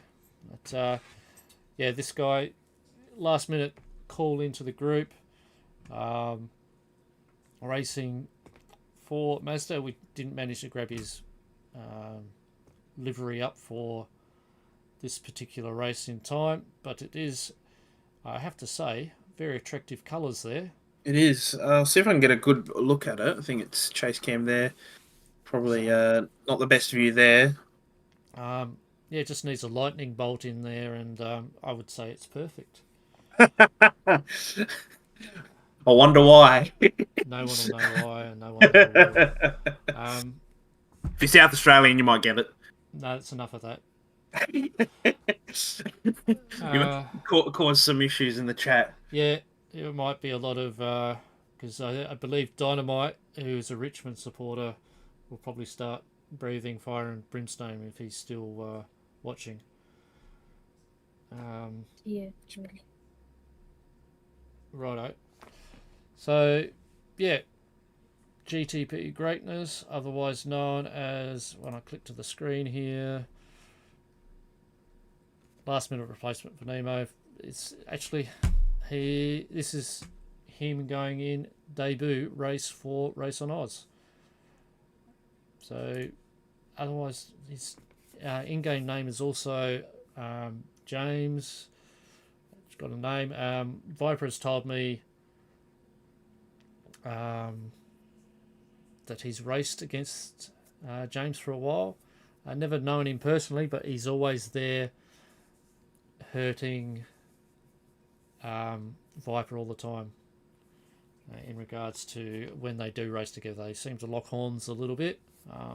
So it's, if you're locking horns with Viper, you are one to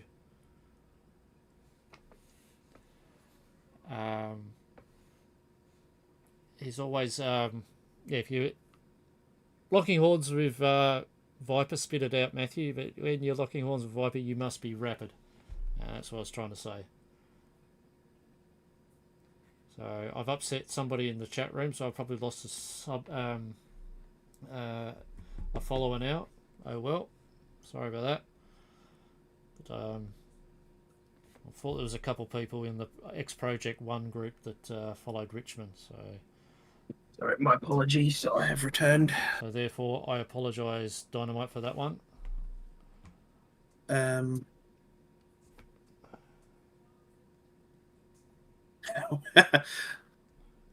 right. Sorry, I just had to duck off for 2 seconds. I'm back now.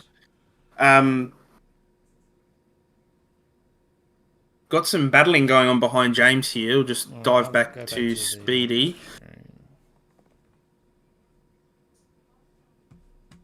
So it looks like Noodles went in for a pit while I was away. Yeah. So now he's hot on the heels of Speedy, who's probably on some unhealthy tyres as well as Snorksel. So they might end up pitting together. It'll be interesting. Well, yeah, and that'll be prepared. All pending on how much fuel they've got left. This is the part of the time. We've only got 26 laps to go. Yeah, it's actually gone quite quickly. I don't know whether that's part and parcel of just how quick these guys are. I guess we'll find out tomorrow as well with Room 2 opening up. Because, not to downplay anyone, but I guess it's probably on the slower side compared to today. So today's probably the premium drivers. Yeah, and tomorrow we'll have the wish drivers. Tomorrow won't have any weather to interrupt it and the slow and drag it all out even further. But tomorrow's race, which is going to be broadcast on Twitch with Kid Buyers, and Viper Z will be commentating that one.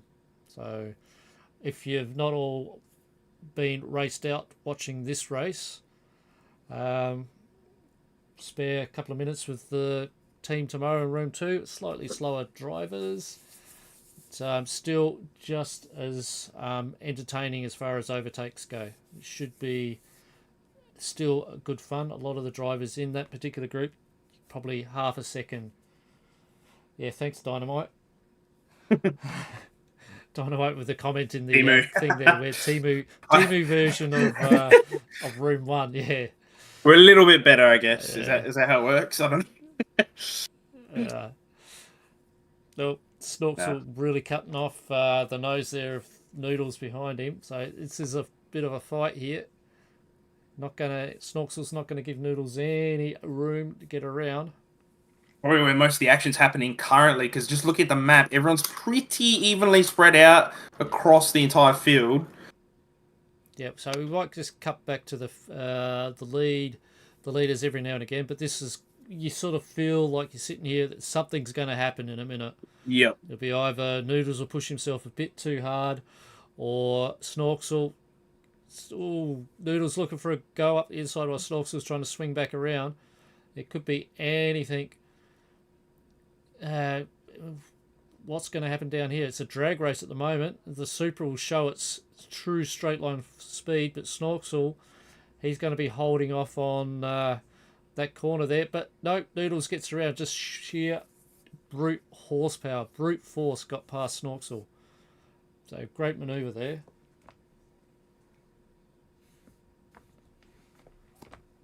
Just jump on the Jeesh just to see the gap that he's got. Still that 49-second gap. It's just growing. Yep. He's pretty much in the box seat to lose it from here. He's got control. He is a cool customer, and he's been racing against the best in the world, so he shouldn't lose it from here. Yeah, can't add any more to that. I can't see how some other commentators just keep talking stuff. It's very hard for a person such as you and myself. We're not the greatest of talkers at the best of times. That's all right. What we'll do is we'll keep going from where we were before. We'll just keep going down the field, just because we are way over that halfway point. Yeah. So obviously, Jeesh still far out in front with that best lap. We've already talked about Viper, but let's just see. He's looking. He's probably due for a pit stop relatively soon-ish again to finish off the race. But still sitting around that 146, 147 with those tyres still semi-unhealthy. His last pit stop, if you want to believe the Gran Turismo things, said he had a lap 45.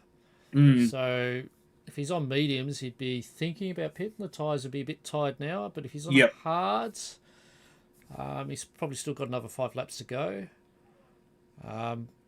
At a guess. I mean, we just can't tell.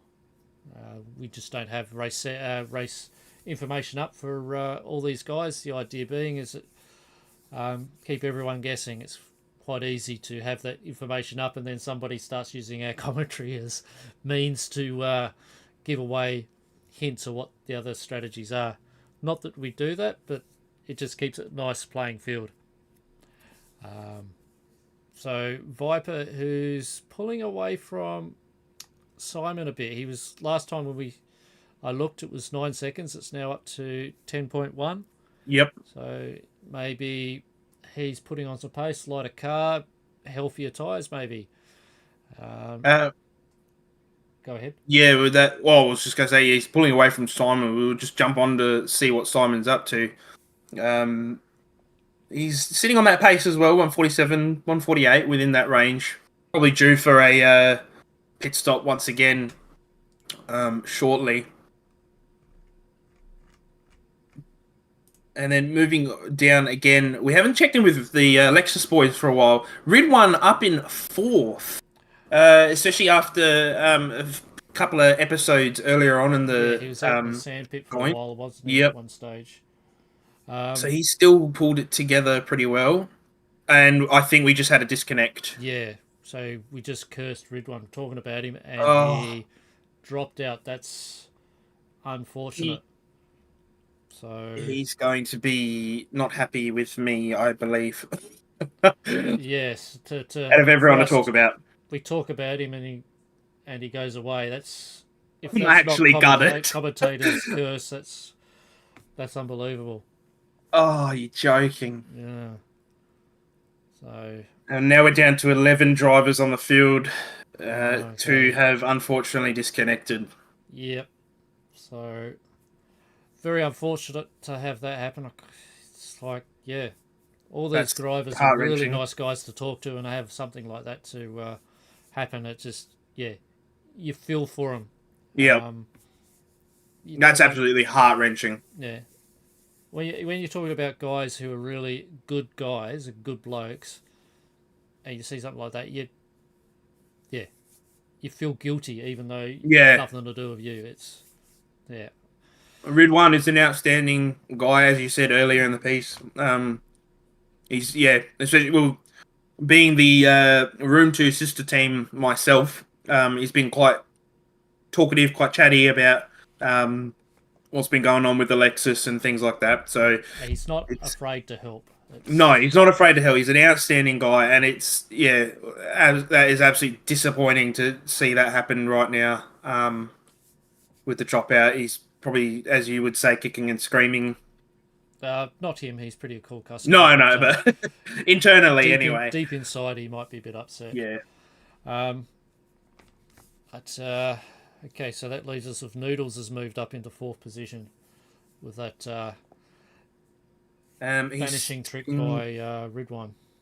Yes, sitting on that 146 pace as well.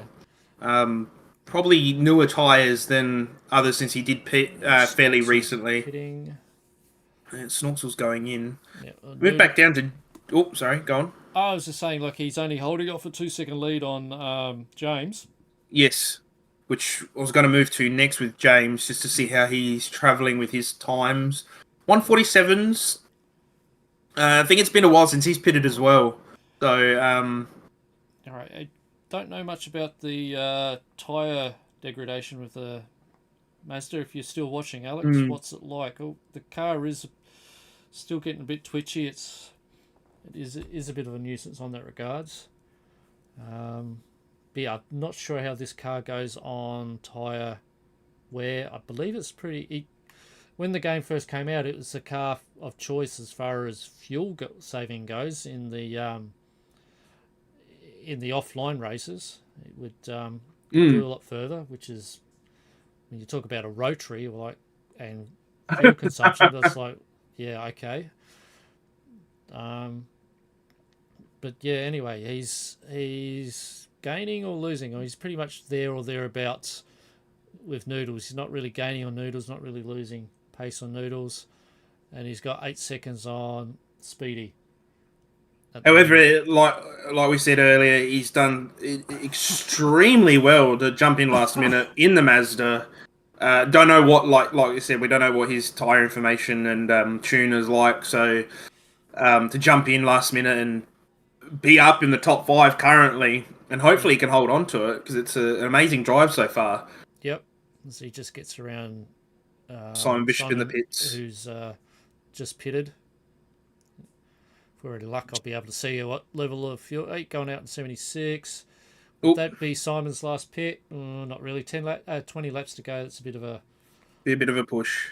Yeah, a bit of an ask. Probably he doesn't need to fill it up anymore. He might need to put another set of boots on to finish it off. Looking at speedy tyres now. The timing board is saying within that 147 to 150 range. He's apparently it's saying lap 55 he pitted, but I don't believe so. Yeah, it is a bit sketchy, these lobby rooms. I don't think he has. Yeah. But yeah, I dare say he is going to let Simon through, being his teammate, just so he can have a crack at the Mazda. Yep. And here we go, Simon down the inside. And yep, team nicely work. done. Yep.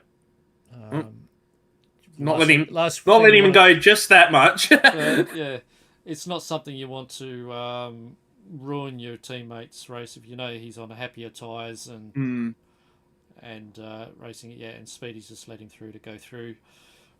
And I guess like you said, have a crack. Yeah, one thing with Gran Turismo and actually any sort of racing simulator / game. Although I don't know how it works in iRacing and that, but you don't really have to worry about double stacking or anything like that in any race, so you can sort of jump in whenever you like. Mm-hmm. So it's a little bit of strategy out the window that you don't need to worry about. Oh. Moving G coming up to lap Speedy. So he's carving through the field Yes. as well. Anyway, you were saying? We're just going to move down to Snorksel as we just keep going down the field just to round it all up. And once again, he's looking in that 147-48 range. He's only pitted, looks like last lap or so. Rightio, yeah.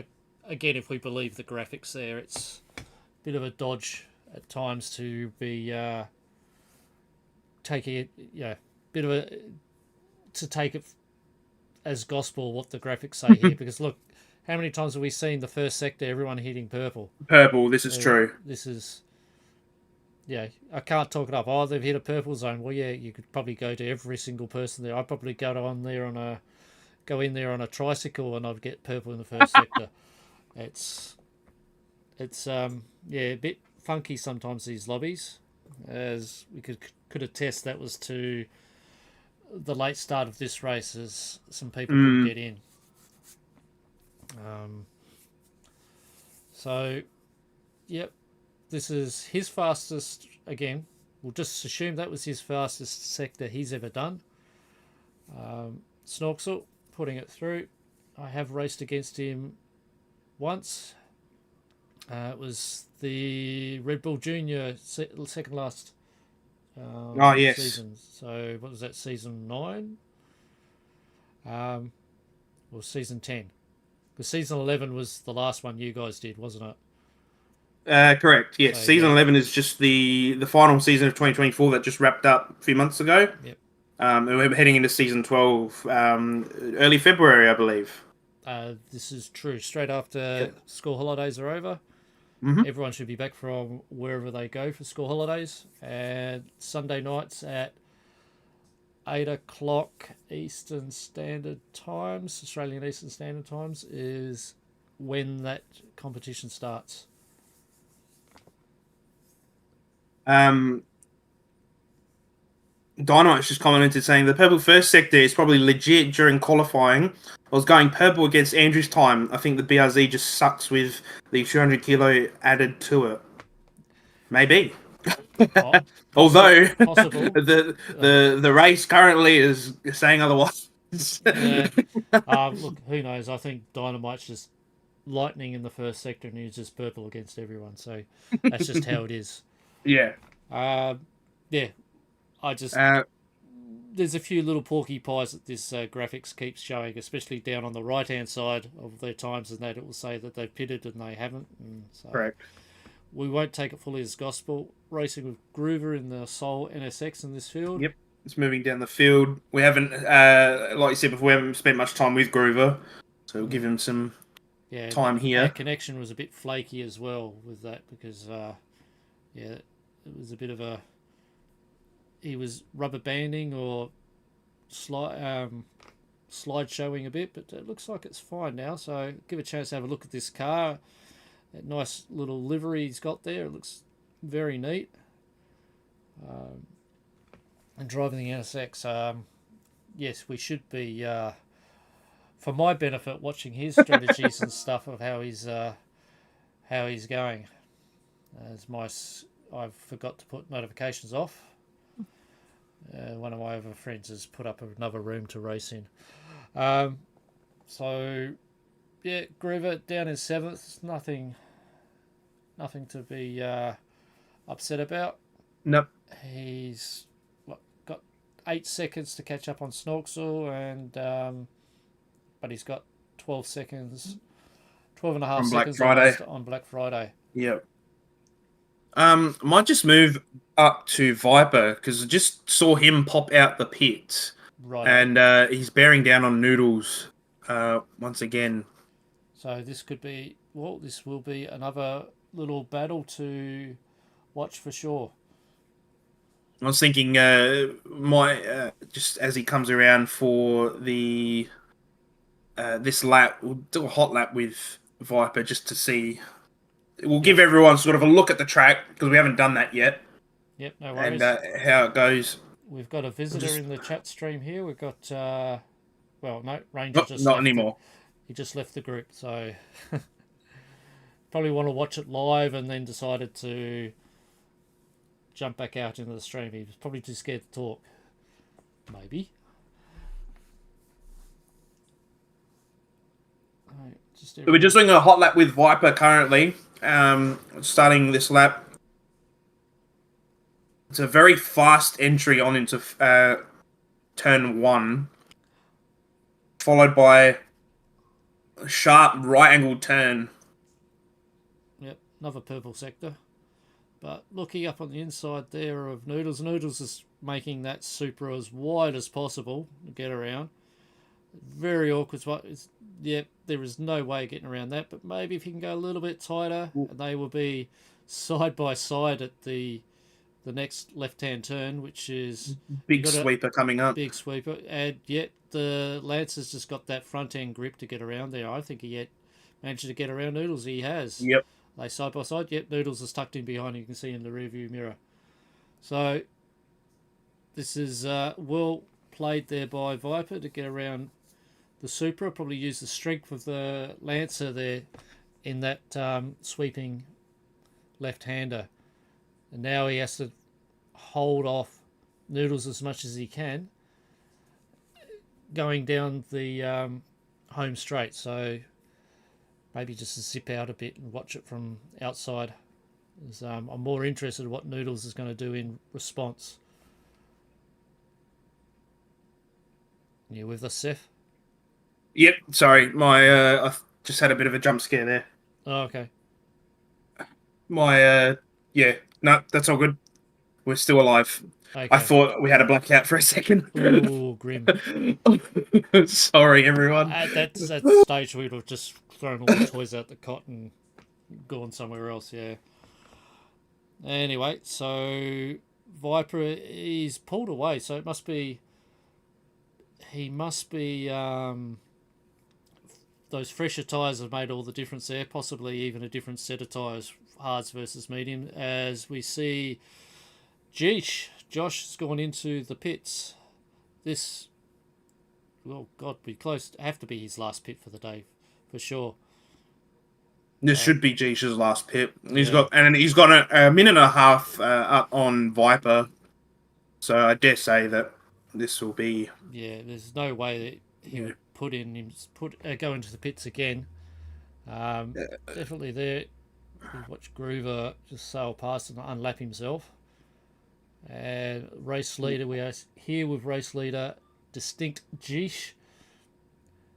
As we got Dynamite shouting out in the chat, "You can do it, Uncle Viper." Yep. You can get it sometimes when you're in the channel with Viper on voice and he starts putting in on his Uncle Viper persona, which is, gee, you probably wouldn't even know about it. Arthur. No Uncle Arthur? No, I haven't. So you've never heard of Uncle Arthur? No. I'm just showing my age. So there you go. That's Viper will put on an old Glenn Robbins character from the comedy company of well over 20 years ago. Okay. And he'll start putting on this persona when people start talking Uncle Viper. As Groover lets the faster car through, knows that no point being an extra obstacle. Maybe just use the slipstream a bit, maybe, to save on fuel. But I don't even think that's going to work, because Jeesh has just taken off into the sunset. Groover's not going to be able to latch onto any toe there.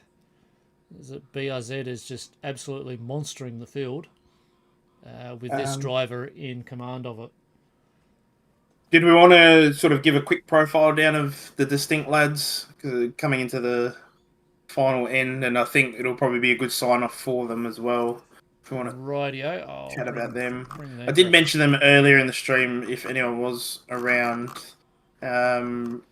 So just imagine this car for starters in a burgundy red. And yes. That was Andrew Lee, but he's unfortunately disconnected. Yeah. So left with us. So we've the BRZ stuck here with Jeesh leading the show. Andrew would have been very close. Well, definitely would have been second. I guess the like I said earlier in the piece, it's one of those surreal things to see someone like Geesh sort of amongst all these guys, even though he's so quick and it's almost like, I guess the BRZ doesn't help, but it's always like he has no right being here. But of course, he's we want guys like this to stick around. But seeing sort of this, I guess, quote unquote celebrity type amongst the community is always a good feeling for, I guess, for ones like you and myself, Duck, where we can look up to these guys as someone we aspire to be as fast as. Yes, that's right. With Geesh, seeing him, I guess, at the on like you saw him on YouTube or the live finals late last year in Amsterdam. Yeah, sorry, I'm just in the middle of responding to chat. That's okay. But, somebody's just pitted or something, or is that just a glitch that just came up? I saw a yellow flick through. No, someone did pit. I missed that though. Geesh, yeah, he's pretty quick. Say that again. We've got Adrian Ellis just saying, how many stops have these guys had? Yeah, I was just going to respond to that with that. Yeah. So, yeah. Yeah. Work out what delay time is on this. Yeah, it's the visual delay is 30 seconds. Okay, it's my 30 seconds or so. Yeah. My response time to people is straight away. So, okay, interesting. Didn't know that in YouTube. Rightio. So what we were talking about, because we were just talking about Geesh, but maybe we want to talk about Andrew a bit, even though he's unfortunately left. Yeah.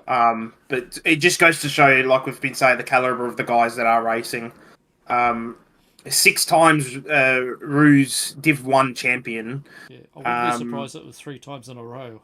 At least I'm sure the fact checkers in the stream might be able to counter me on that. I wouldn't be surprised if he got a hat trick. But yeah. Adrian is Charlie Chop. Sorry, I just reading chat. My apologies. Yeah.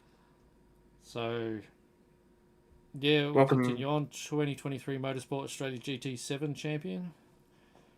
Yes. 2022 GT7 Nations Cup Online World Finalist. I believe he was meant to go there and missed out. Had some sort of mishap or something. I won't dwell on it. Again, the fact checkers in the live chat will update me on that one. He qualified second in this race here. He was pipped at the post by Geesh, who's fresh back from Amsterdam late last year. Might just be able to bring up. Yes, I think because we had the top 10 shootout last night. So just looking at the final times for Andrew and Geesh. So we had originally, I believe this is pre-BOP adjustment. Andrew qualified with a 145.1 and Geesh with a 144.8. And then there might have been a slight adjustment. But I believe that Andrew did actually start first because he had a 145 dead. Over Geesh's 145.2 in the shootout. Right. Yep. Okay. Well, another purple sector up there. He's going to try and probably tell everyone else that this race is mine. If he's going to be trying for a fastest. Obviously, he's already pitted, so he's got fresher tyres and a lighter car than what he's got before. So he's almost got a bit out of shape there down the bottom of the roller coaster. Catches the car well, though. And now he's making a statement going up through under the bridge in a second. Catching a blue flag here as well with, I believe that's Noodles. So he's carving through the field once again. Yeah. Coming around up to that second lap down almost. Yeah, and speaking of glitches with Gran Turismo, saying he's running low on fuel, that's a lie. And there's the fastest lap. Yeah, a 145, almost dead flat. Yeah, matching Andrew's time in qualifying for the top 10 shootout. My apologies. Yep.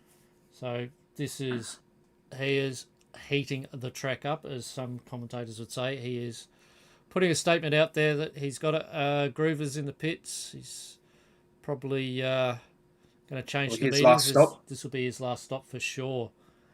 So he's been running on hards.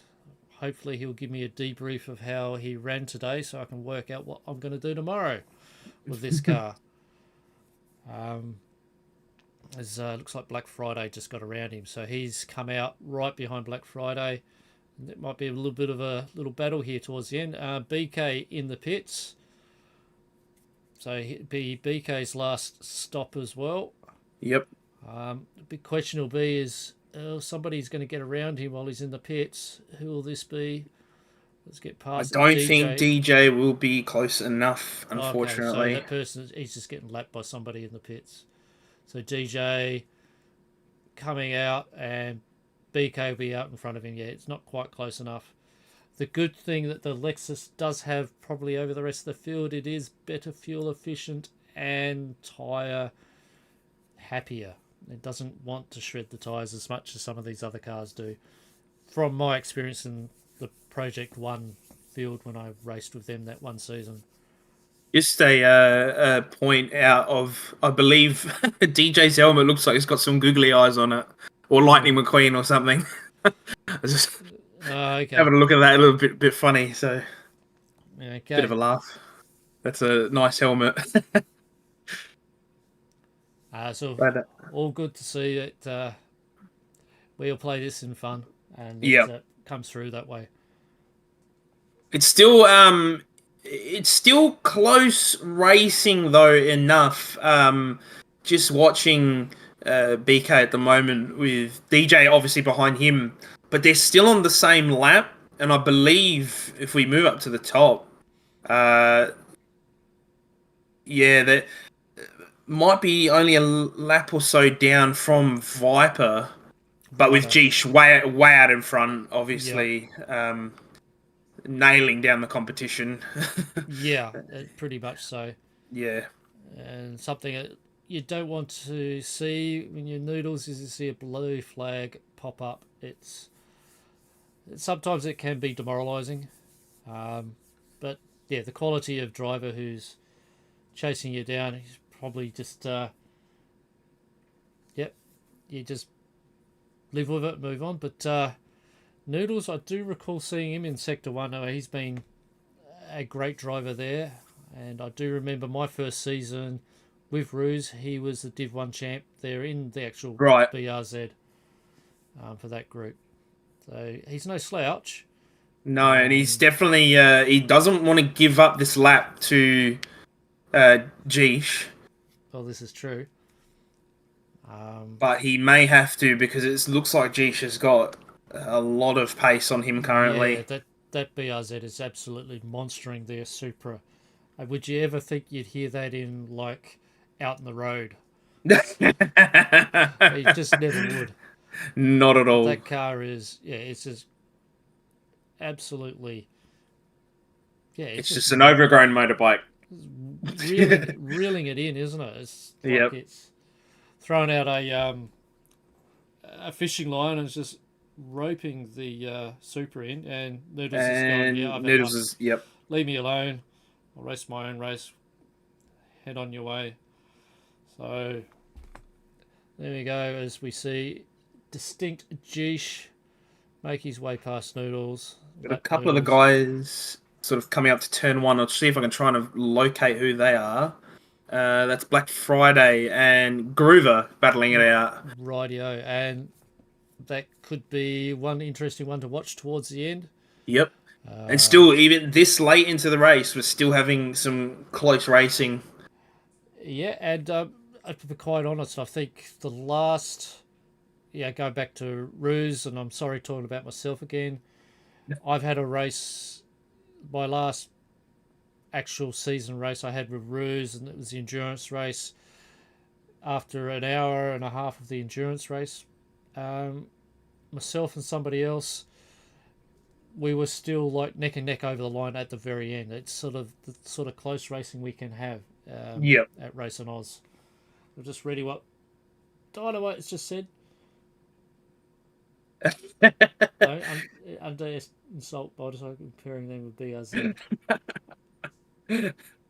Half the price. Okay. I think in comparison to a GT300 BRZ, it's a bit different though. Yeah. One thing, just to say that's been no slouch today is these GTRs have been keeping up quite well.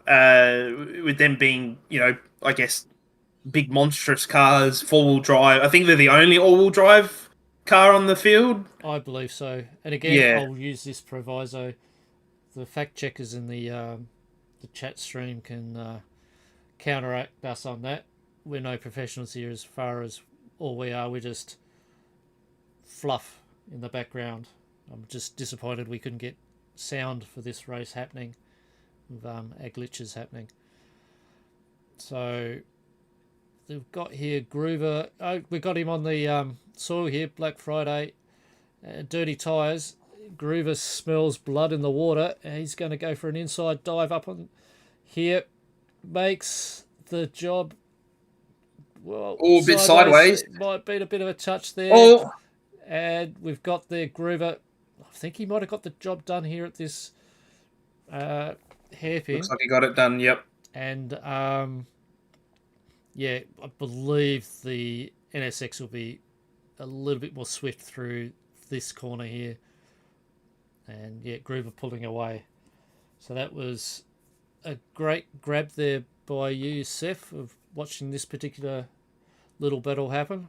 It's always good to catch the action, and yeah, you just don't want to miss out on the action. You're too busy watching one thing and all the action's happening elsewhere. Just once again, look at the map. I'll see if I can grab turn 2. Not too sure who that is. I'm going to be flicking through them. We're back with Viper. Here we go. Oh, it's Geesh coming up again. Oh, Snorksel once again, absolutely blistering through the field. Yeah. So more likely the other two guys there we were watching before is probably the fight at the moment. Yeah. It's absolutely. How many times have I said absolutely? Another drinking game. Yeah, Geesh is taking this field to task. Fastest lap, leading the charge, and we're closing down to 6 laps left in the race, and he's still putting on great pace. It's good stamina here by all guys in particular. No one in particular. This is just awesome. Total of 350 kilometers. At least one of the drivers will be driving today. Maybe not quite the others, but yeah, a long race. I think we were looking at the 3-hour mark, but it looks like this will be done and dusted before we're at the 2.5. So fantastic driving by all the drivers, and also to those that unfortunately didn't complete the drive. Still a valiant effort by all the drivers, pushing these cars to limits. Nice battles, and clean racing. I mean, overall, there's really been nothing. Yeah, we may have only seen the only little bit of paint traded just then, and it wasn't a big one either. It was just a little nick, and probably was even. Oops, sorry, I'll back off. But yeah, it's been a really clean racing and exciting racing. Just on board with James, GTP Greatness. Seems to be catching Simon Bishop here. Simon Bishop going for the defensive line. Yep. So, again, we've just got... And we're riding with a guy who, last minute, has joined the crew, and now he's fighting it out for a spot on the podium. 6 laps to go. Simon's going to be really wanting to hold this off as much as he can to hold that podium. So who knows how's that Supra going, because dare say it again, that Mazda is absolutely monstering it. It's absolutely tearing him down, isn't it? He's all over his tailpipe here. We'll definitely have to sit here and watch this little battle for a while. Hopefully it's not still going too hot, and we take the thunder away from... It looks like... what happened there? What was the change there? Nothing. I'm sorry. Lost track. I just saw names swap around. Oh, I missed that. I was looking elsewhere. Yeah, we don't want to take it away from Deesh, but he's doing really well. And this little battle here, probably the most interesting part of the race so far. So far. Well, I mean, yeah, to the crescendo of it all with this fight for podium, because I believe it looks like this Distinct Geesh will take... Oh no, big moment from GTP Greatness. He's out in the sand pit. I missed that. I totally looking. I will chuck that on a replay for you. So I might have gone a bit too far back, pressed the wrong button, but that's okay. Fine. That's fine. So comes around this corner here, slow corner, might be out on the marbles just a tiny bit, and touches the grass, and that's where it's gone wrong. So big moment at a big time of the race. It's bad luck. Unfortunate. And then Geesh has just lapped him again. So very unfortunate. Let's just check in what lap Geesh is on. He's only a lap ahead of James. But that's unfortunate. So a big gap now between Simon and James. 10.5 seconds or so, and looks like growing. But Simon's got a little bit of work to make up. 22 seconds on Viper. Yeah, it'd be hard to do it from here. Yeah. Like so many laps to go. We've got 4 laps to go of this race.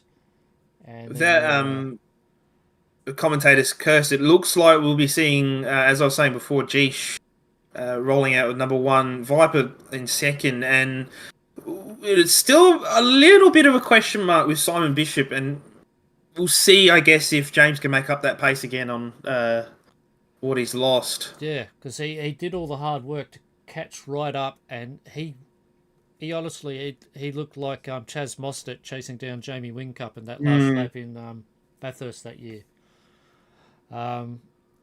He looked like he had all the goods there, and Simon was ailing. That little mishap. Yeah, I don't know if 10 seconds can be made up in 4 laps. No, it probably is doable, but that gap is getting slightly larger ever so often.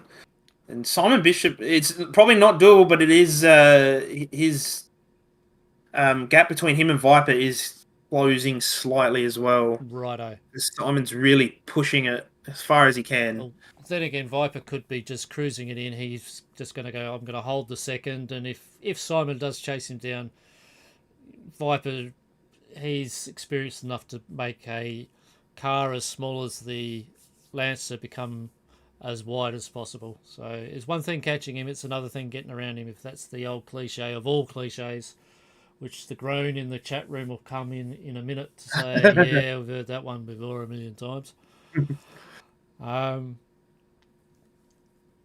So Herbie's just asked a question, is everyone finishing on mediums? We don't know. We don't have the graphics up for that. One could only assume. It'd be the way to go when you think about it, because the car lighter and the stronger tyres, you'd want to do that. You wouldn't want to finish on hards unless you want to finish off with a big long stint. But everyone, you'd like to finish off strong, would be my answer to that question. Yeah. But yeah, the true answer is we don't know. It's just how it is. We'd love to put the graphics up and watch it, but it's been requested by the stewards not to have all racing details up on the screen for others to look and cheat. Yeah. It is the one way of saying it. It's just, yeah. Keep it simple, I suppose is another way of saying it.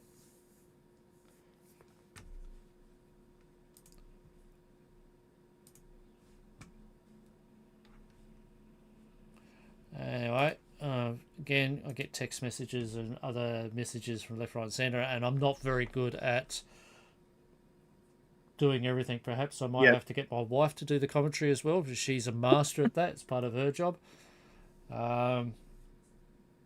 My job is at work is dealing with similar sort of stuff, but I've always been focused to focus on one thing at a time, not multiple things. So, I'm trying my best to keep my sanity because I'm dying of heat here. oh yeah, it's sorry to hear that if the temperature's like that in Adelaide at the moment. No, that's all right. I'm not even thought about that, because we've got storms coming through here in Sydney at the moment. Yeah, And it's a crispy 35 here at the moment. So, what, 3 laps to go? Coming up. Yeah, not long. What's G sitting on? He's nearly done. So 2 minutes into his finish, that'll be the end of the race. So I think the max is 180 seconds. So yeah, so we're drawing this to a close. I didn't even think that you and I'd be able to keep talking at this period of time. No, I think we've done all right. Dynamite said here, Uncle Viper doesn't reveal his secrets. I don't think anyone wants to reveal their secrets. No. But yeah, definitely not Viper, because he's up in second and he's trying his best to get as close as he can to Jeesh, but I think it is well and truly game over there for the front runners. Yep. Okay, I'll just can we squeeze in these guys in the end? I don't really have a graphic for the Honda. Never mind. We'll keep this running. Go back to Groover, because I think he's the only one. Who was his teammate? Was it Risky? No, Groover and Random.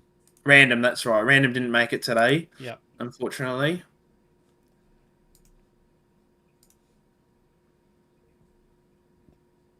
But it's my cheat sheet. Groover, we've got here. He's one of the longest serving Ruse GT drivers. So he's been on Gran Turismo for quite some time. Yeah, experienced campaigner. He is also, I think he's season 51 BHR racing winner, I believe.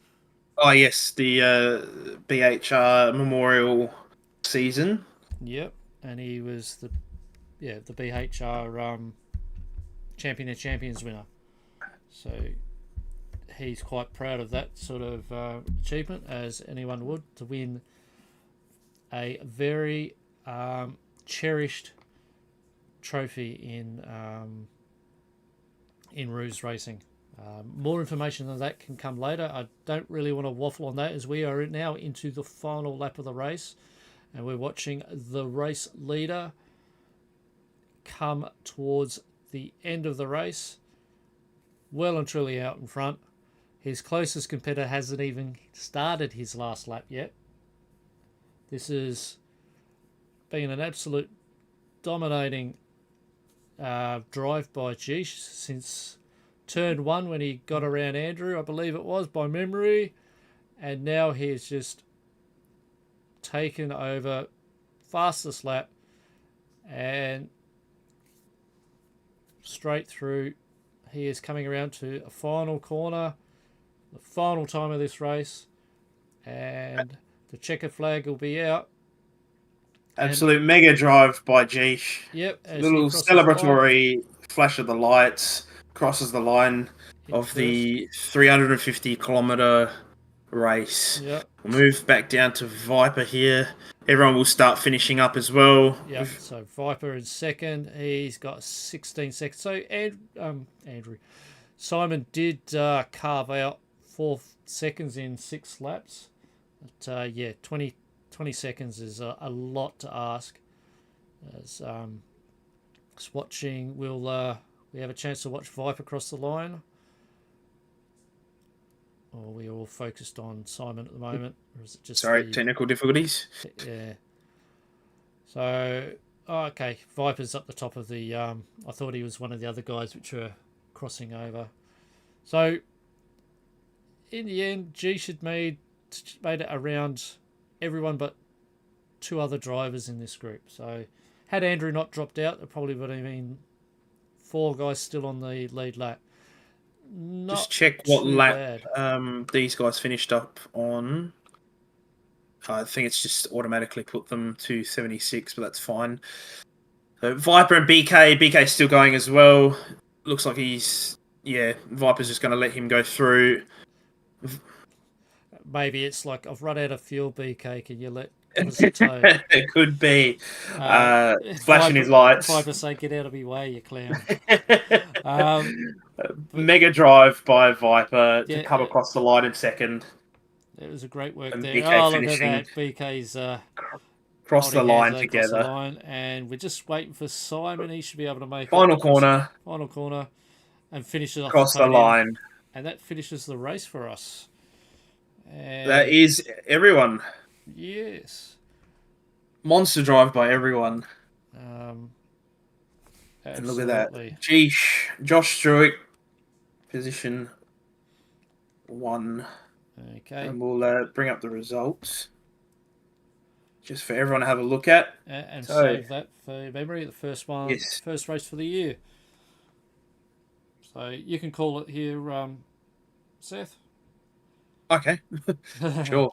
I've pressed the wrong button. I started taking screenshots.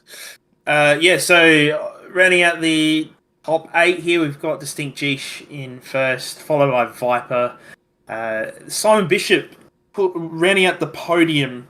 Probably no surprises there from the top 3, but monster drive by all of them. See the top 3, they broke into the 145. Yes, they did. They were really pushing everything they could out of those cars. Okay, and just going down the field. So GTP Greatness finishing 4th, just out of the podium. Lap down. Snorksel, no slouch either. Again, with the saying a lap down, it doesn't tell you how close they really were in there. But you look at their best lap times; they're all within breathing distance of each other. It's no room there whatsoever.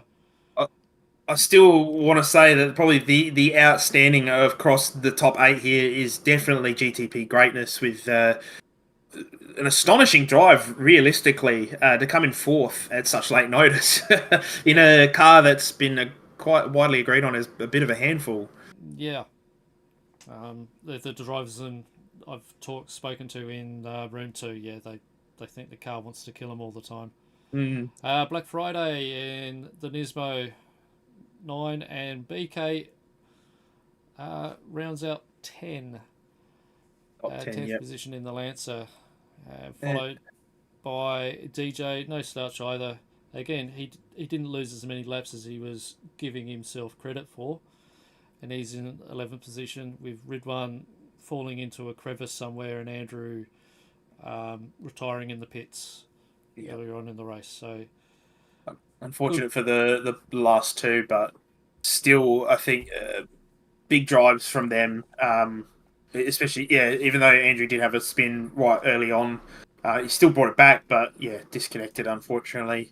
Same with Ridwan, couple of spins, but was still able to be up there, especially in that Lexus. Lexus is known to be a bit of a slug, to put it lightly. So I was just watching the chat in Discord because we're hoping to get Geesh to jump into the chat room with us, and we ask us pretty much silly questions. Hopefully he won't think they're too silly.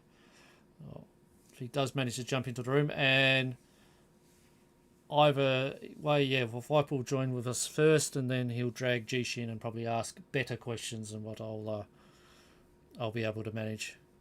So just waiting by it. Yep, just giving everyone time to save any results or replays that they need to, and see if anyone jumps into. I'm just watching the Discord chat. They are organising it now. Yep.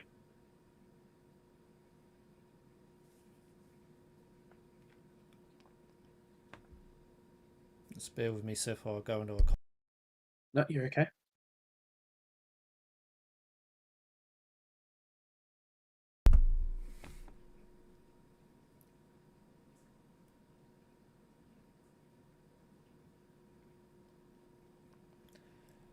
So thanks Mate. everyone for watching. It was it's a pleasure to have this many people watching at one given time. It's great. It's a pleasure to be a part of this community, and just do whatever we can to help the community grow and be happy. It's awesome to have someone commentating. You makes you relive your childhood dreams of being an actual race car driver. I can't do it without RaceonOz and how they've organised themselves. Hopefully everyone that end up watching has had a good time. Just looking at the chat here, Dynamo says, well, I'm off to cry before I face my incoming suffering tomorrow. Thank you guys for streaming and commentating this event. See you both on track tomorrow. And yes, we should probably talk about that as well. Matthew Joynson, great driver, wasn't on point with strategy, but had some great battles, good games. Was, very interesting racing. But maybe while we're waiting, just for... hang on, we've got Jish in the waiting box. Jish in the waiting box. If I can work out how to drag him in. Do you know what I don't like? Is Discord's interface. Yeah.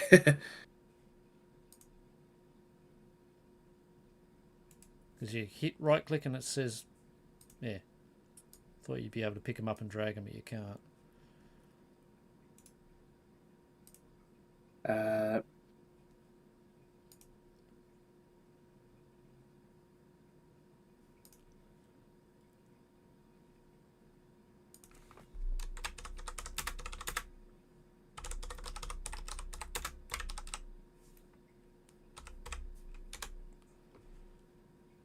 I'll just wait, see if he can get himself in. Yep. He should be able to see it because I think most people can. Yeah, many people just jumped in, Just jumped out. Okay. Is that him? I think he jumped in for 2 seconds. More technical difficulties. I'm sure if we keep saying this, all the people playing the drinking game have probably passed out by now. So, yeah. Here he is. So, hello. How are you there, Josh? Doing all right? Tired. Yeah, one could only imagine. Our voices have left us. So that's fair. You've done well there, mate. Strategy's all paid out. You're putting out there some fast laps, which set everyone else to behind us, I should say. I'm lost for words. It was a good run by you. Yeah. I think it helped that the car was pretty good.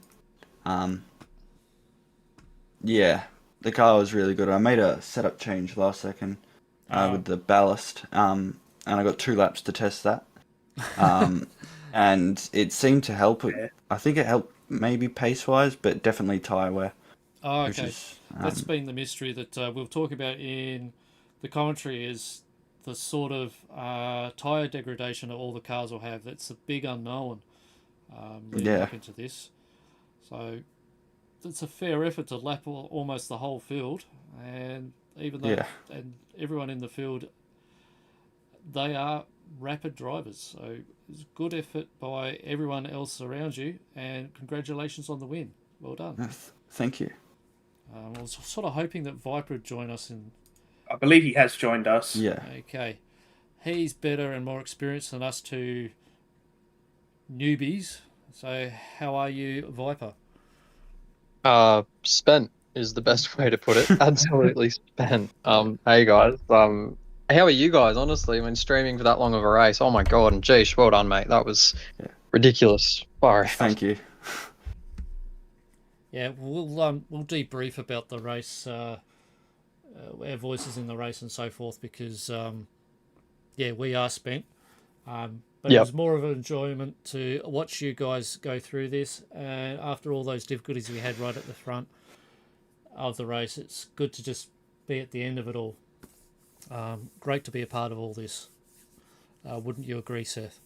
Yeah, no, it was fantastic, and to watch just how fast you guys were, and there was a lot of little battles happening in between it all, and it was very exciting. And even though Josh with the BRZ took that and ran with it, it was still a phenomenal drive by you.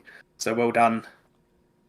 So hopefully with my amateur streaming here, we can snip out some little bits and post them up around for people to watch of the highlights of this race, and there were a lot of those. The race is running in the background as well, Duck, if you just wanted to have that playing while we're talking, up to you. I've just put up on the screen the final screen here to say thanks to Halfbite, thanks to Kit Byers, who will be streaming tomorrow, and thanks to Viper to organising all this. That's essentially how I've got the screen sitting at the moment. Still got 13 people watching, so... I think they're waiting for some words of wisdom from our two top podiums, 1 and 2, yes. Josh and Viper. But yeah, even though they're tired, how did you guys go with the cars overall? Obviously, Josh, we know that the BRZ did have some anchors put on it towards the end. How was that sort of before you had the BOP adjustment? Did you notice like a massive change or not at all? Well, yeah, it was pretty huge, but it was definitely needed because otherwise I would have been in the 43s in the race before those adjustments. 3 laps out in front. Yeah. It got... I can't remember the amount of horsepower I'll take it off, but like, I don't know how much. But it got 120 kilos added, so that's pretty significant. So yeah, it made a big difference to how it felt. But not too huge, as long as you adjusted the ballast to make it the same weight distribution. It was pretty alright. That's good. Yeah, we're not, as you're well aware, we're not like proper interviewers, so we've run out of questions to ask. It's glad to have you with us, and it was great to see you put on such a show and entertainment for all of us. Just got the race running in the background. Thanks for that. Thank you. Really, you'll be with us for the rest of the season for more of these events, or you got other things up on show in the future in regards to GT7? I'll probably be here for there's the 2 series that are like the enduro ones. Oh, okay. That's the imitation games done by BK? Yeah, I'll be doing those, and I'll be doing some of the main Sunday night season. Okay. So looking forward to seeing you there, doing those things. It'd be great. It's great having you with us, and I'm just watching the... it's actually a good race to just watch over again on the screen here. It's got it highlighted on you, Josh, at the moment. It's zeroed in on you, monstering Liam as he's doing his best to hold off you and Andrew. I don't need reminding of that. I really don't. We had to work together to even get past. Yeah. I was going to say, I might actually have a yarn about that on stream. I knew full well you guys would be sitting ducks at the start. So, like, as soon as that start happened, I'm just staring at Andrew. Oh, sorry, staring at you. Whoever's Paul. Andrew. Yeah, Andrew. And I'm just staring at him like the moment he goes, I need to get at least one of yous into turn 1. And then I was pretty confident that unless I just stuffed turn 1 entirely, I'd get the other one into turn 2. So I had that game plan already set, and I'm pretty bloody lucky that it worked perfectly. I just I really took a while to get into my rhythm, and even then I was probably just a little bit far off the pace. Like the Evo had a lot more in it, Most people can probably see that I was supposed to have Matt Simmons with me for this event. He had to pull out. He's broken a brake spring, unfortunately, on his pedal set. But he had bucket tons of pace over me, like at least half a second a lap. So what that would have changed in the race, I wonder. I think he definitely would have been punching with Andrew through the first couple stints before he unfortunately left. But yeah, just yeah, the Evo was quick. It was a good car, and I think I'd probably just put my hand up and apologize, I guess, to everybody for including the BRZ, because fundamentally it's just such a different car. Like, it's a GT300. It has more downforce, like, and to weigh it down like that as well just kind of dulls it for a driver. And I don't know, it just taints it a little bit. Like, you guys obviously didn't enjoy driving it as much as you did when it didn't have 200 or 120 kilos on it. So yeah, hopefully next time we can just find a bit of a middle ground where we find a car that doesn't feel like absolute turds to drive, but can go door to door with everybody else. So we'll find a happy medium one day. But for now, I think it's a bloody well driven race anyway. Well, this is true. It's early days, yes. Early days yet for this sort of competition, and it's what a way to start it out though. At the beginning of the year, to have this kind of racing. Just awesome stuff, guys. It was entertaining to watch and commentate. Oh no, it was super fun to watch, and to be sort of live and on the sidelines there watching it all unfold. It was mega fun. Can't wait to do it again. Awesome. I'm really glad you guys enjoyed it. I just want to thank everyone for tuning in and having a watch as well, and all the drivers as well for keeping me updated on times. And I know it was begrudgingly a lot of the time, whether I was asking Andrew or asking Jeesh for, what times are you guys doing? Oh yeah, here's an extra 50 kilos. And it must have felt very counterintuitive, but it was all for the greater good. And yeah, I'm super excited. At the moment, I do have. It's not a formal announcement, but I've got some soft dates for the next round of this series, which it feels like forever until we're going to be doing it. But it will be in early July. So either the 6th, well, the weekends of the 6th, 13th, or 20th of July, sometime in there, we're going to slot in round 2. It's going to be at Tokyo East. So a very different style to what we've just done at Autopolis, where straight line is going to be king. So might even be better to take the BRZ out for your sake.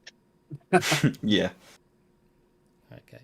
But yeah, so I'm really looking forward to that and hoping we get a really strong entry list once again. And I've already gotten a lot of positive feedback for a round like that. So it's a little bit to wait, but yeah, we've got a fair bit going on before then, just in terms of Monday night series, Sunday league coming back. Yeah, there's always a lot to do. Yeah, we did touch on that during the stream. We talked about the imitation games coming up, as well as sort of Hatfield's classic Monday nights currently running. So yeah, like you said, there's always lots to look forward to, and it's going to be exciting 2025. Put it that way. Yeah, Dynamite just dropped a question to us. We run in the same cars. Or car So as I've touched on, so I will probably take out the BRZ for the Rexy, and then give those Subaru drivers the option to just slot straight into the Rexy. Right now, the preference would be that people stay in their cars. But if people want to organise some swaps, or for example, if I can't do a round, obviously somebody can hop in the Evo. So you just kind of need to be mindful that yes, you can switch cars, but you just don't want to take the car off somebody that already has it. Mm-hmm. Yeah. So that's more or less the way that it'll work. So as long as you can work out with someone like, oh, hey, do you want to switch cars? Sure, no worries. And manufacturer's points, actually, to touch on that, I'm not sure whether you guys mentioned that at all, but I'm pretty confident Toyota take the first blow with Simon and Paul finishing both inside the top 6, I believe it was. Righto.